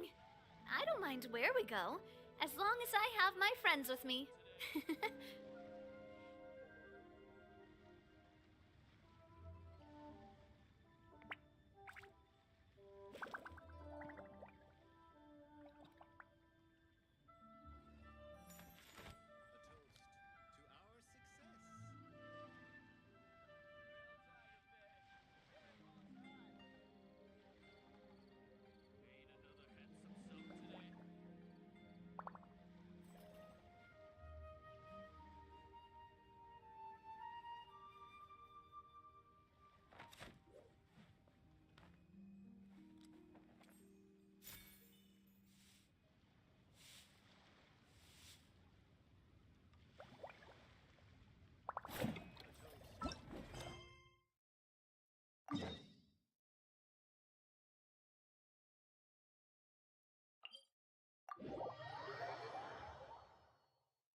imagined your sister would have sided with the Abyss. Well, keep your chin up. Paimon believes in both of you. And when the going gets tough, the tough get going. Right? She said we needed to reach the end of our journey. Paimon bets she still has lots more to tell us. And we won't find out what this journey is or where it will end unless we keep going. Don't mention it, partner. Although, where should we go next? If we want to continue with the journey... Oh, you mean the god that took your sister away in the first place? You're right. After all, everything that followed, Yeah, Paimon bets she's the key to understanding this whole mystery.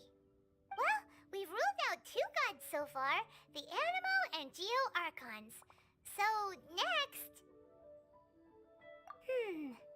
Paimon doesn't think we can simply walk into Inazuma.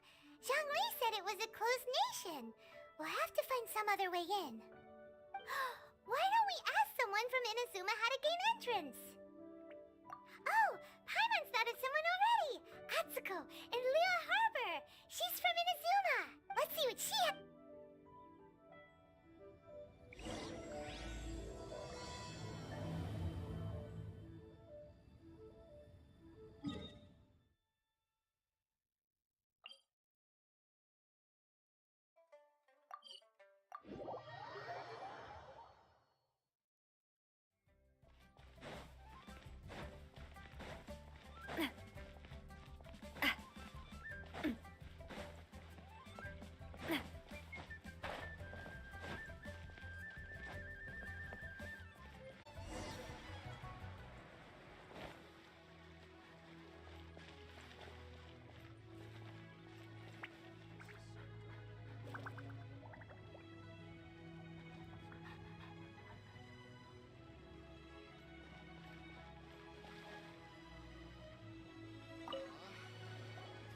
Oh. Hello. Oh, I mean good fortune, right? I'm still learning to talk like a local. Is there anything I can help you with? We wanted to ask, how do we get into Inazuma? Oh, so that's why you're here. Well, there is a way. Great! We can... But the chance of success is incredibly small. Incredibly small? Then how did you get out of Inazuma in the first place? It was in leaving Inazuma that I found out just how dangerous. There was a storm raging ahead of me, and my pursuers were close on my tail. After I'd escaped their clutches, I floated on the open ocean for I don't know how many days. My rations and fresh water supply soon ran out, and I remember...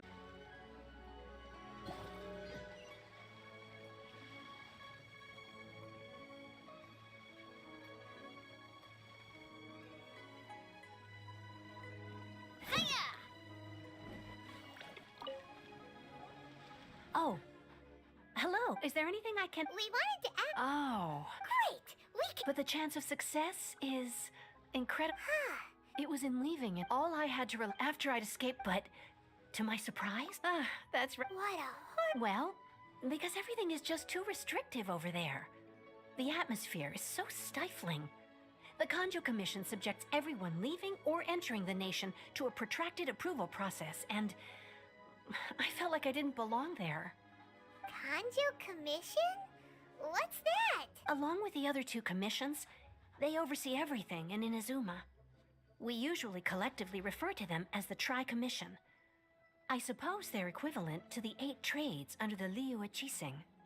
One of the obligations of the Kanjo Commission is to conduct rigorous identity checks on all individuals leaving or entering Inazuma. All non-nationals are processed centrally on Rito upon arrival. Meanwhile, the Tenryo Commission is responsible for implementing the recently promulgated Vision Hunt Decree. They act like the executive arm of the Raiden Shogun's rule. Loyal, yet unfeeling. It doesn't feel good to speak ill of my home like this. But after spending so long under that oppressive atmosphere, I begin to lose all hope for the future. What I mean to say is, Unless you have an extremely compelling reason to go to Inazuma, you should abandon your plans of trying to get there.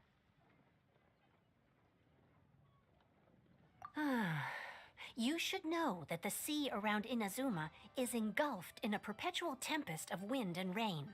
Supposing you survived that, you would still need to get past the samurai guards that enforce the Sakoku Decree, the closed nation policy of Inazuma. And even if you did manage to find a way, you'd still have to produce the necessary documentation at the Rito Center for processing Outlanders. Otherwise, you'd be kicked out immediately. Seems like they really don't want anyone setting foot in Inazuma, huh? They only set that up as a port to guarantee a supply of goods and information to the island. Most Outlanders would be unable to acquire the documentation needed. But if you really are set on going, there is one thing you could try. The raft. That's not what I meant. You could ask someone from the Crux Fleet if they have some way of getting you to Inazuma. They're well known in Liyue. Voyaging far and wide has made them a well-traveled group with a wide range of experiences. They may just know how to break through the storm. You're right. Paimon's sure Beto of all people will be able to get us there. Her crew is super strong. But Paimon wonders if she'll be willing to take the risk. The Alcor is the flagship of the Crux Fleet. I heard that it's currently anchored by Guyun Stone Forest on a supply run. This might be your best chance. Then there's no time to lose. Let's go find Captain Beto.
No, this makes no sense. How did you do that? My reputation is destroyed! It was an honor doing battle with you, good sir. What the? So polite. So, been busy losing while we were away, Bullchucker? I don't see it that way. Unless the bona fide Beetle Battle King is ready to give up now, he hasn't lost to me yet. In battle and in life, it's normal to hit setbacks every once in a while, but a setback only turns into a failure if you make the decision to stop trying. Word. Heck yeah! I ain't about to admit defeat yet. Still, there's nothing to be gained from constantly making excuses. Don't put all your energy into talking garbage. Spend it on fighting a little harder instead. Oh. Oni King, this brand of enemy doesn't seem to be your area of expertise. I advise you send in another of your generals and observe the duel in detail. Watching others do battle is also a crucial part of a warrior's training. Some skills one learns by doing, others one learns through observation. Good point, Grandmaster. And good timing, compadre. Oni King's right hand, I'm handing the fight over to you. Finally, it's your turn! Make it count, Trev. So, I'm going head-to-head with the legendary Traveler. Guess I better look sharp.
Nicely done.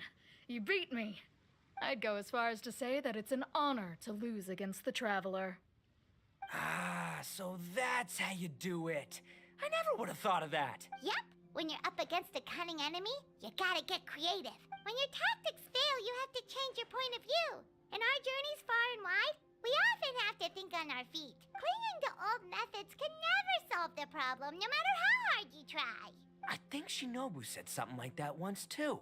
I guess there's something to it after all. But I'll mull it over some other time. Right now, my focus is on the task at hand. More beetle fighting!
Good to see everyone! How's it going? Having fun? Xiangling Guava! You finally made it! The day has finally come! Guoba-san, I've been training hard at the Arataki Blazing. If my progress satisfies you, then please, teach me. Do that, and I swear, once I become the What the?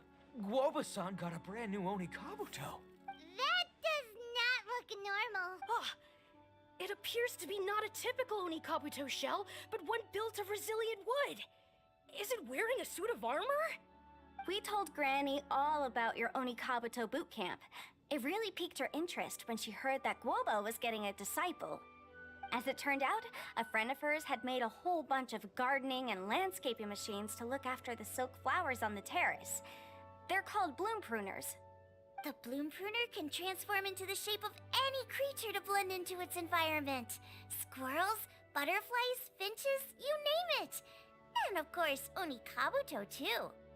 So, Master gave Guoba a bloom pruner and got it to take the form of an Oni Kabuto so it can battle against you. That's pretty high tech for a gardening appliance. Xiangling's master is Madame Ping, so Madame Ping's friend... Aha! Of course! No machine can compare to a real live Oni Kabuto warrior. Did Guoba-san pick a dumbed-down enemy on purpose so we can showcase all our awesome skill? You may be wise to temper your optimism, Oni King. My beetle senses are failing to detect this Oni Kabuto's might. Or perhaps... it's too profound for me to fathom. plant's not even alive. There's nothing for you to sense. Anyway, Guoba-san may possess limitless power, but a warrior needs to be one with his weapon. Let's get this duel going. It's time for Guoba-san to witness my true potential.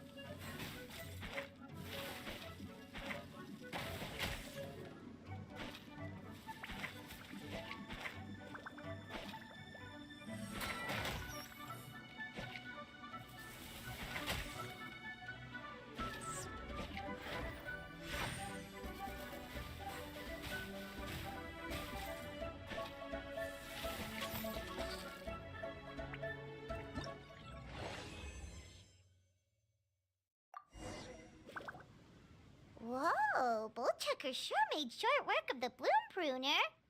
I won! Victory is mine! With my trusty crimson staff, I have defeated the mighty Guoba-san! Alrighty then. Guoba... Huh? Guoba-san, you look... pleased? Does this mean you're proud of me for my swift progress? Oh, shucks. I don't know what to say. You're too kind, Guoba-san. Oh, you're just being modest. I know you were going easy on me. It looks like Guoba's all warmed up now. The Bloom Pruner is ready to operate at full power. Guoba, remember the plan? In this round, we want to increase the Bloom Pruner's power output from 0.1% to 1%, okay?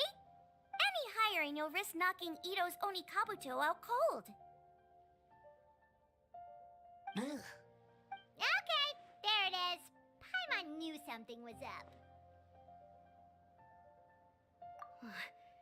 As I feared, we have barely scratched the surface. Wait, hold on a minute.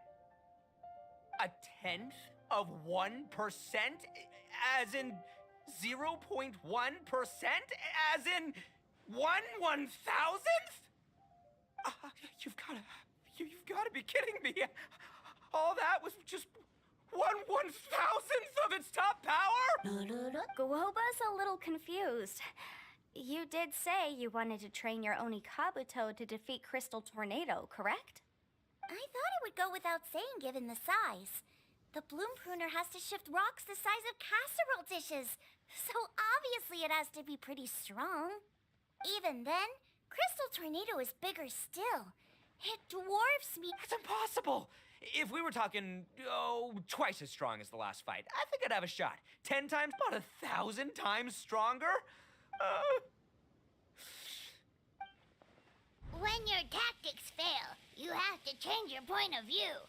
In our journeys far and wide, we often have to think on our feet. Clinging to old methods can never solve the problem, no matter how hard you try.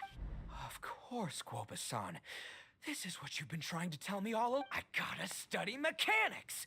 Then build a suit of armor for Crimson Staff that'll take his abilities to a whole new level. Or maybe, heck, I could build a bigger, stronger mechanical Onikabuto, piloted by Crimson Staff under my direction. An Onikabuto piloting a mechanical Onikabuto? How do you expect to pull that off? Seeing the power of Bloom Pruner has made me realize something. There's a natural limit to Onikabuto's strength. People have tried to tell me this before. Shinobu, the Grandmaster, especially Sky-Cleaving White Iron Lavender Melon. Admitting defeat is shameful, but not even trying to mix up your tactics one time? That's just plain stupid. Guoba-san has shown me a new path. Mechanically modified Onikabuto. With this new technique in my arsenal, size will be no obstacle to me and my Looks like Guoba's not too sure about all that. Mechanics, huh? I'd have to get my master to see if her friend would be willing to help. She's the expert. Did you say expert? Please, Guoba-san, Chef-sama, my savior, introduce me. Thinking of becoming the second Arataki gang member to study in Liyue, are you, boss? Shinobu, when'd you get back? Time's up. We spent our last mora on these boat tickets, and if we don't get to the harbor pronto, they'll go to waste. Give me a minute, okay? We're in the middle of an extremely important discussion here. Yeah, I heard. I was actually very pleased to hear the suggestion of you doing some sort of studying coming out of your own mouth. I have some relevant experience, so I can write a little booklet to get you started. But unfortunately, studying in Liyue is very expensive. The Arataki Gang's typical expenditures are a drop in the ocean by comparison. So, what do you intend to do about it? It'll be fine. I'll work like a horse when I get back to Inazuma. I know what I'm getting into here, all right? I got it all planned out in my head. It's not like I've never gotten paid work before. As soon as I get earning, we'll all have cash for the burning. And don't think for 1 second I'll be abandoning you or the rest of the Arataki gang neither. I ain't the kind of head honcho that runs off to go study and leaves his gang behind. If we're gonna study, we do it as a team. Once I've got enough mora for everyone's tuition fees, the whole Arataki gang is coming to Liyue. We'll study together, learn some epic new skills together, and come out the other side as the stronger, smarter, invincible Arataki gang. You're saying all of the right things. Who are you and what have you done with Boss? Wow, Bullchucker! Those were some bold words. You better make sure you follow through. Of course, I still need to iron out some deets in terms of what kind of work I can get and how much I can rake in per day. In that case, Oni King, I'll stay here in Liyue. Firstly, this will enable me to follow up with Chef-sama and discuss our study plans in detail. Secondly, now that word of the Arataki Blazing Armor Beetle Battle Boot Camp has begun to spread, I'll be able to scout for talented warriors and continue optimizing the Oni Kabuto training diet. Also, if the Oni King's right hand and sky-cleaving white iron lavender melon wish to continue battling, or analyze the battle so far, I'll be here to support them. Awesome! Good thinking, Grim. Okay, standard procedure applies. Oh, man, I am so pumped. I do need to make one thing clear, though.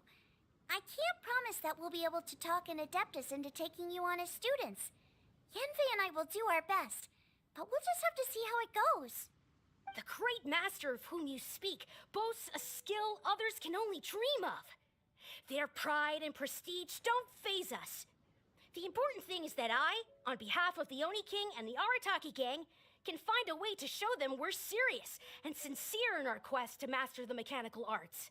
So I'll need to do some research to find out what kind of gift we should offer if we're to be seen as worthy of learning the mysteries behind the manufacture of the bloom pruner. Boss, we gotta leave right now or we're not gonna make it in time. All right, I guess this is it. Traveler, Paimon, Yenfei-senpai, Miss Xiangling, Guoba, you've all been a huge help to Boss with this beetle battle event. I really can't thank you enough. Please, take this as a token of my gratitude. I hope you can find some use for it in your future endeavors. Wow, you got us a gift! Thanks, Shinobu. You're so thoughtful. The time has come. Adios, compadre. See ya, sky-cleaving white iron. I'll be back real soon. I promise. Don't make promises you can't keep, Bullchucker. It's good to have ambitions, but don't let yourself get carried away in the heat of the moment. Do what Shinobu tells you. Be realistic about what you can achieve, and make sure you pace yourself. But of course, if everything works out, Paimon can't wait to see Crimson Staff driving a ginormous mechanical Oni Kabuto the next time we meet.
My time with the Spina has taught me that carrying an unreliable weapon is worse than not carrying one at all.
Quick, let's pack it up.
Oh, if it isn't the Traveler in Paimon. I knew you guys would come. Paimon? What a fascinating being. You two give off not only the essence of wind and earth, but also of... yes, the stars. Huh? The fragrance of what now? Pay it no heed. I mean only to say I am certain that it is by fate, not chance alone, that we should meet. And that gives our encounter meaning.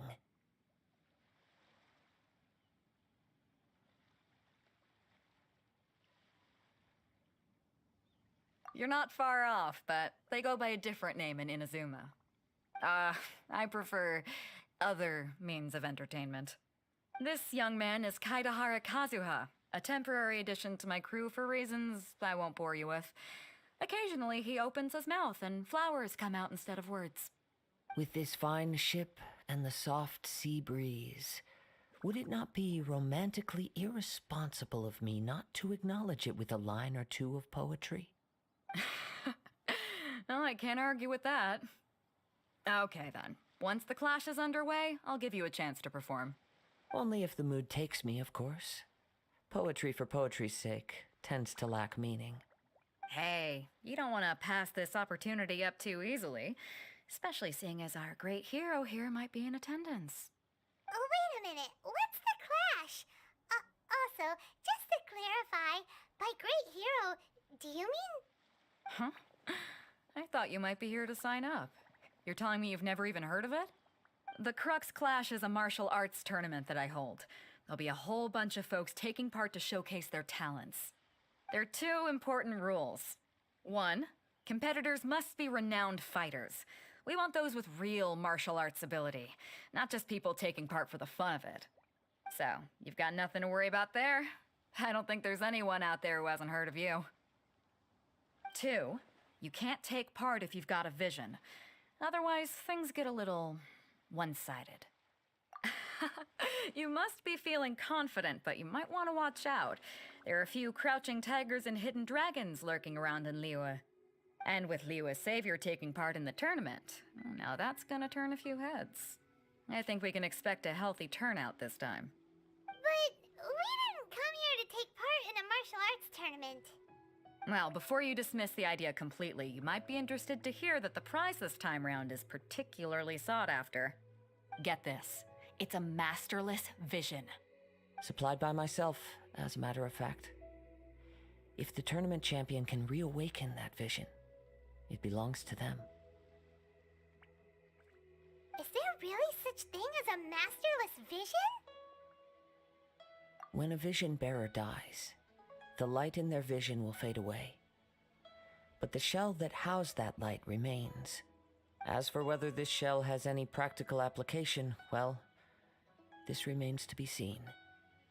But my intuition tells me that while it remains in the world, it may just be possible for someone else to inherit it. Yep, and the way I see it, a vision is a badge of recognition from the gods. So if anyone's able to rekindle it, it's gotta be an individual of exceptional strength and talent. Organizing the clash is my way of uncovering hidden talents. And hopefully this time, getting a vision to glow again. So if you don't have a vision, this is the perfect opportunity to get your hands on one of your very own. Yeah, we're interested in getting to Inazuma, not fighting in some tournament. Inazuma?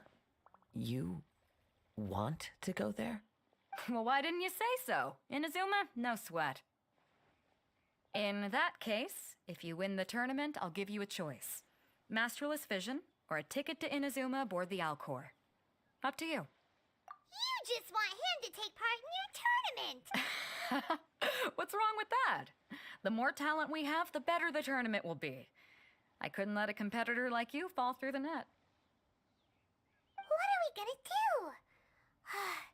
Looks like we pretty much have to do this tournament if we want to get to Inazuma, huh? Great. Then let's get you signed up. Head to the tournament arena in Guyun Stone Forest. Kazuha and I will be over soon.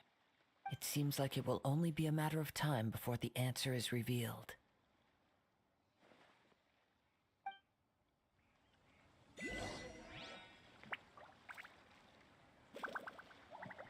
Go on, get yourself to Guyun and sign up already. I've already fixed up the arena. You can't miss it.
Going on up there?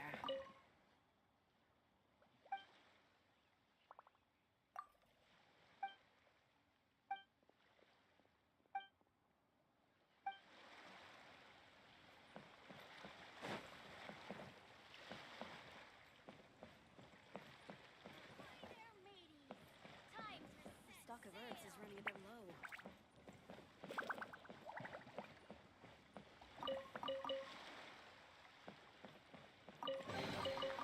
Whoa! What a stroke of good luck! What?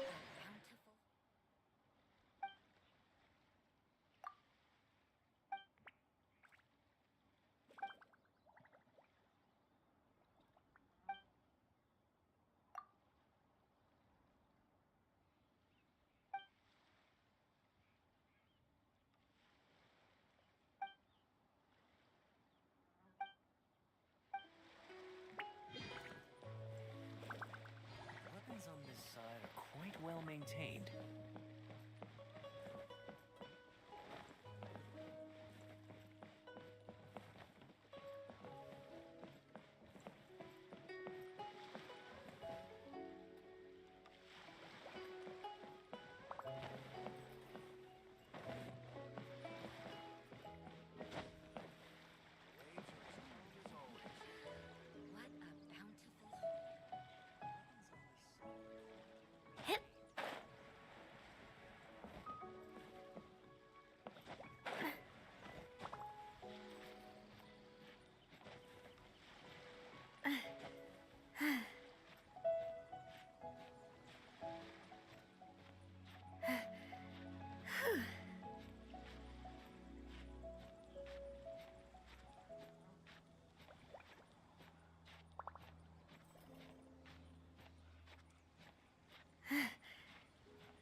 All clear as far as the eye can see.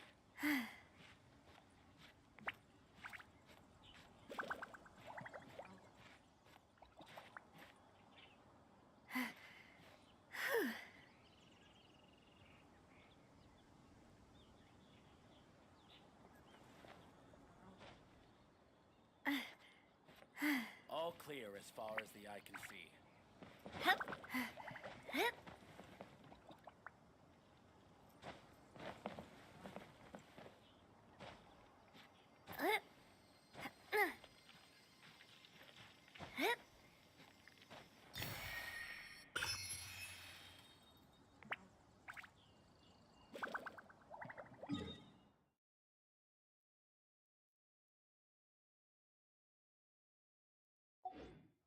All clear as far as the eye can see.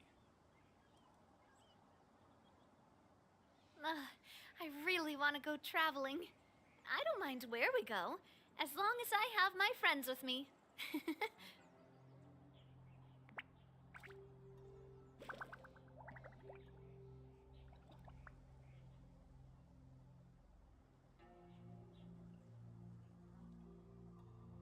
All clear as far as the eye can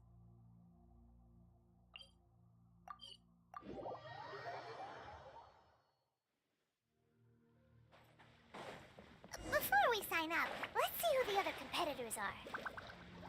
Beto said that they had to be renowned fighters. Who will we be? Hello? You bet I am. Have you put your names down yet? Well, I'd have a look at the entrance criteria if I were you. Then it'll allow just anyone to take part. The Clash is a comprehensive test of fighting ability. Anyone who turns up for show over skill is gonna get their butt handed to them. Nobody wants to Yeah. Me? Only a former runner-up in the Chihu Rock. What? You... Nonsense. Have you been Not to mention, I've helped the Millilith catch treasure hoarders before. They tried to sneak past me under the cover of darkness. I planted a left hook on the skinnier one's face and sent him flying. I stood my ground, of course. A roundhouse kick sent the... I told you. I'm not saying I came out completely unscathed, of course. But the fact remains that I... But for us, even for our fight... Alright, we're gonna keep looking around. I'll see you in the arena. But I don't plan on losing to a pair of children anytime soon.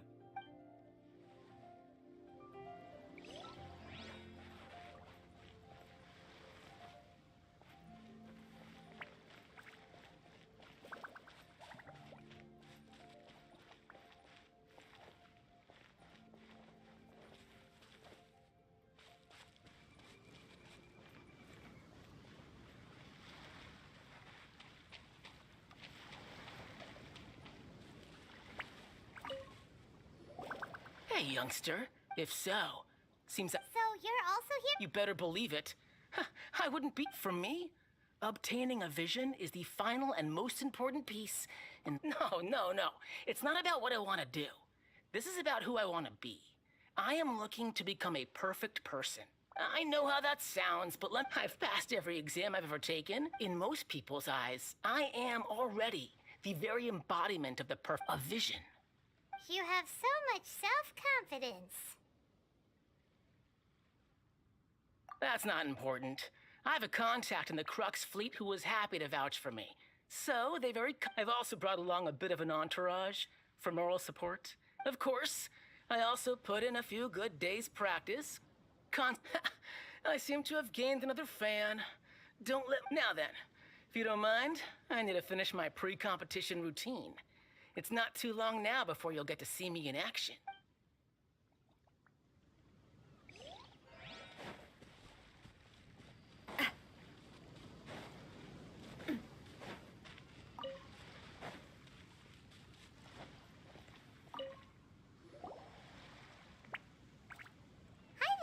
Are you here for... That's right. Nothing beats real-life combat for honing your skills. That's what our master taught us. But this tournament is more than just a chance to put training into practice. It's also a chance for us to obtain the masterless vision. Exactly. With a vision, we'd quickly become our master's top students. This master of yours must be pretty incredible, huh? Are they someone... Famous? He's the founder of the Lingshan clan. And you probably wouldn't have heard of it. It was founded quite recently. The clan is nowhere near as famous as the master himself anyway. He's got to be a grand master or something. He's created many different styles of kung fu and countless other clans. To the Lingshan clan, he teaches a special technique known as force dispersal. Force dispersal? It's a type of breathing exercise where you can train yourself to harness the energy around you and neutralize attacks without moving an inch. For example, our master can use it to alter the path of an attacking fist, or change the direction of an incoming stone, all without breaking a sweat. One time, he sent a challenger flying into the air without lifting a finger. It sure is, but it's extremely difficult to cultivate this ability. We've been training for ages and we're still... We're clearly not that naturally gifted, or we would have at least gotten the gist by now. There's a tuition fee? Of course! This is a grand master we're talking about here. He doesn't have time to waste. If you want face-to-face training, you've got to show you're sincere about it. But here we are, having trained under him directly all this time without even a hint of improvement. Recently, though, we heard that a vision bearer joined the Guhua clan and made pretty much instant progress in their training. So, if we can get our hands on a vision too, maybe we can finally make our master proud. Well, we have to try something new. Otherwise, we're stuck in the same situation. Exactly. It can't hurt to try. And if it turns out it does work, the Lingshan clan will go down in history. Folks will come from far and wide. Heck, we could even become the See you in the arena! So, to recap, we're up against an inflated ego, some gullible guys paying way too much for their kung fu classes. Chink's a village arm wrestling champion, huh? All right, you're signed up. Next, please. What's your name? Wait, aren't you? Did I hear that right? Is it really them? Huh? Aren't they a vision bearer, though? Why are they trying to enter the clash? I have to ask. Aren't you the traveler that helped Liyue fight off that ancient god? Oh, it's really him! The one that spoke with Lady Kuching at the rite of parting. Oh, I wonder if I can get his autograph later. I trust you are aware that only those without visions can enter the tournament? Really? But from what I've heard, the things you're capable of in combat are nothing short of extraordinary.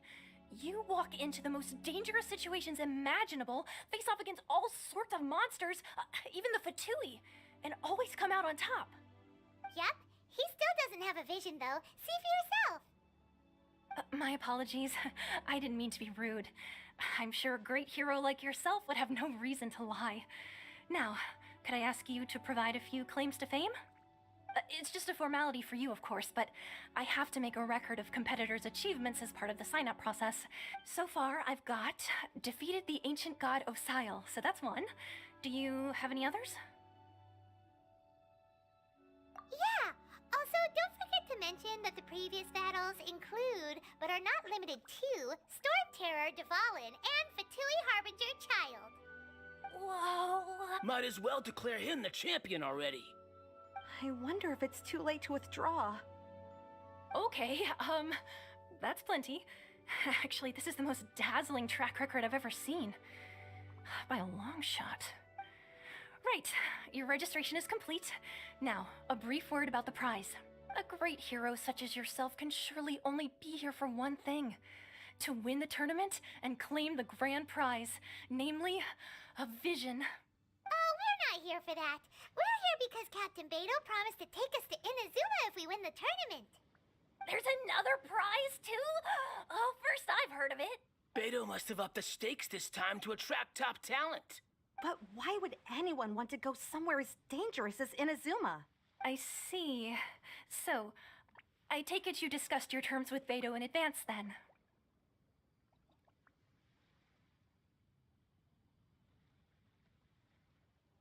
Well, I'm sure a great hero has an important reason for being here. Anyway, the qualifying rounds are about to begin.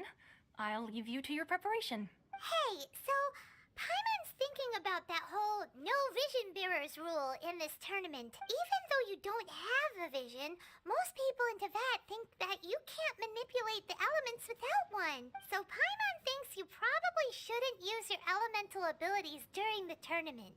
You know, just to avoid any misunderstandings. In any case, looking at the competition, it should still be pretty easy for you to win, even without using any elements, right? All right, it's showtime! You seem like you're raring to go. Are you ready to compete? Good. Then please follow me into the arena.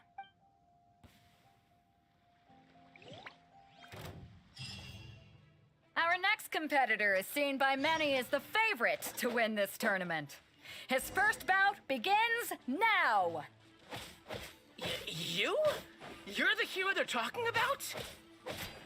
How am I supposed to win now? What a strange guy. Why was he so confident to begin with? Well, now that we've won, let's go and see Beto. She'll probably have something to say to us. Come on, let's go sign up.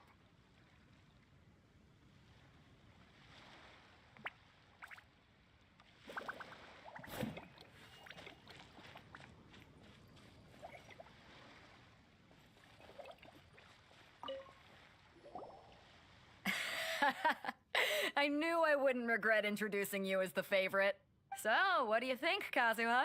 He totally dominated that guy and did it with style, too. Impressive. But I also observed our favorite exercise some restraint, as if to protect the opponent from serious harm. Well, I've fought my fair share of battles, both big and small.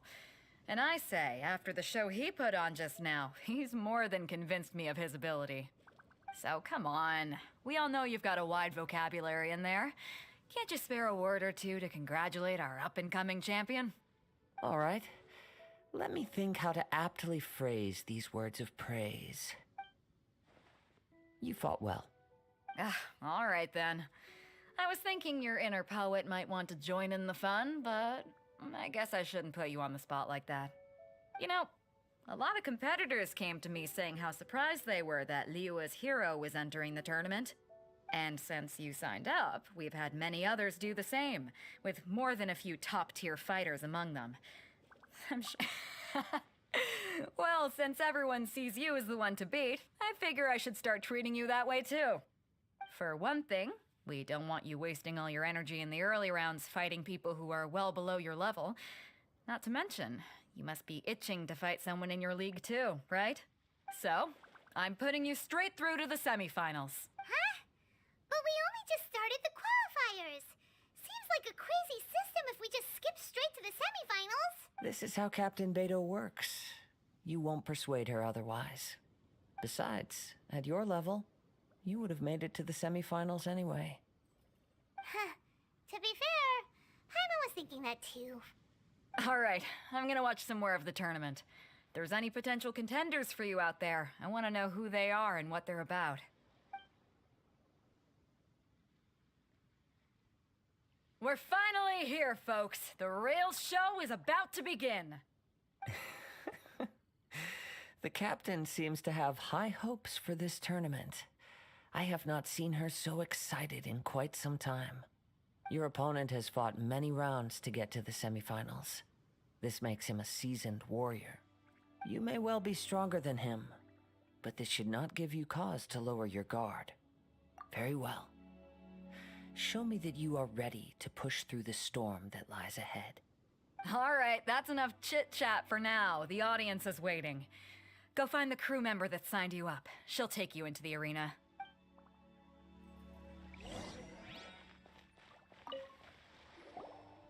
Your opponent in the semifinals is new to the Crux Clash, but he has quickly become the dark horse of the tournament.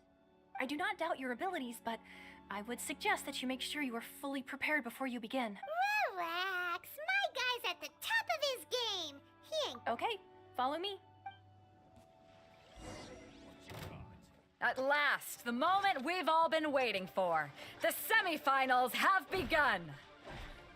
Who's it gonna be this time? The hero or the dark horse? I don't care about the prize. You're a strong opponent. That's what I'm here for. Yeah. It's a fury.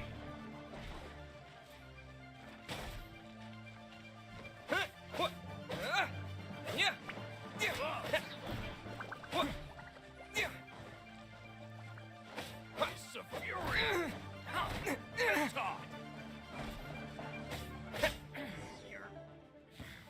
Pretty good. I'm sweating all over. It's a good feeling. Congratulations. I was beaten by the best. I need to train harder. Right. For a moment there, Paimon was a little worried. If you had a vision, you'd definitely be one of the strongest around. I wanted a vision once, when I was a kid. People said that if you're strong enough, you'll have your chance to get one. But mine never came. I lost interest eventually. You can't depend on a vision like you can your own body. I've fought and won against vision bearers before. The power they have was given to them by the gods. I don't envy it. Huh? You mean you didn't sign up to try and get your hands on that masterless vision? No, I didn't. I only wanted to pit myself against other fighters and see who was the strongest. Only in defeat can you understand your weaknesses and learn from them. So I'm pleased with... There he goes. Maybe we should ask around, see what we can find out about our opponent in the final round. Paimon thinks we might need to up our game a little.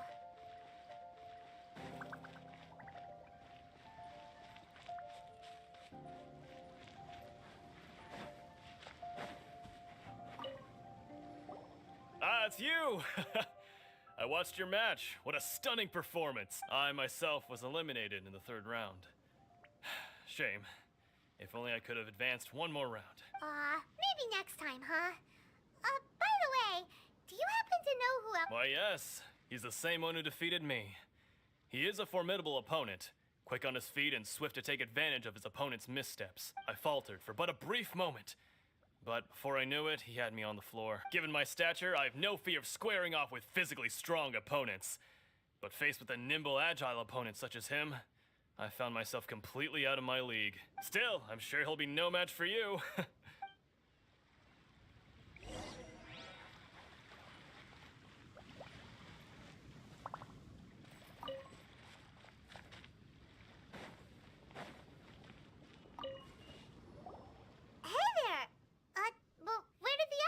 Go. He tried to use force dispersal to deflect a punch, but instead he took it straight to the nose. There was blood all over the place. He kept asking him, "Why didn't you die?" My scheduled match time had already passed, and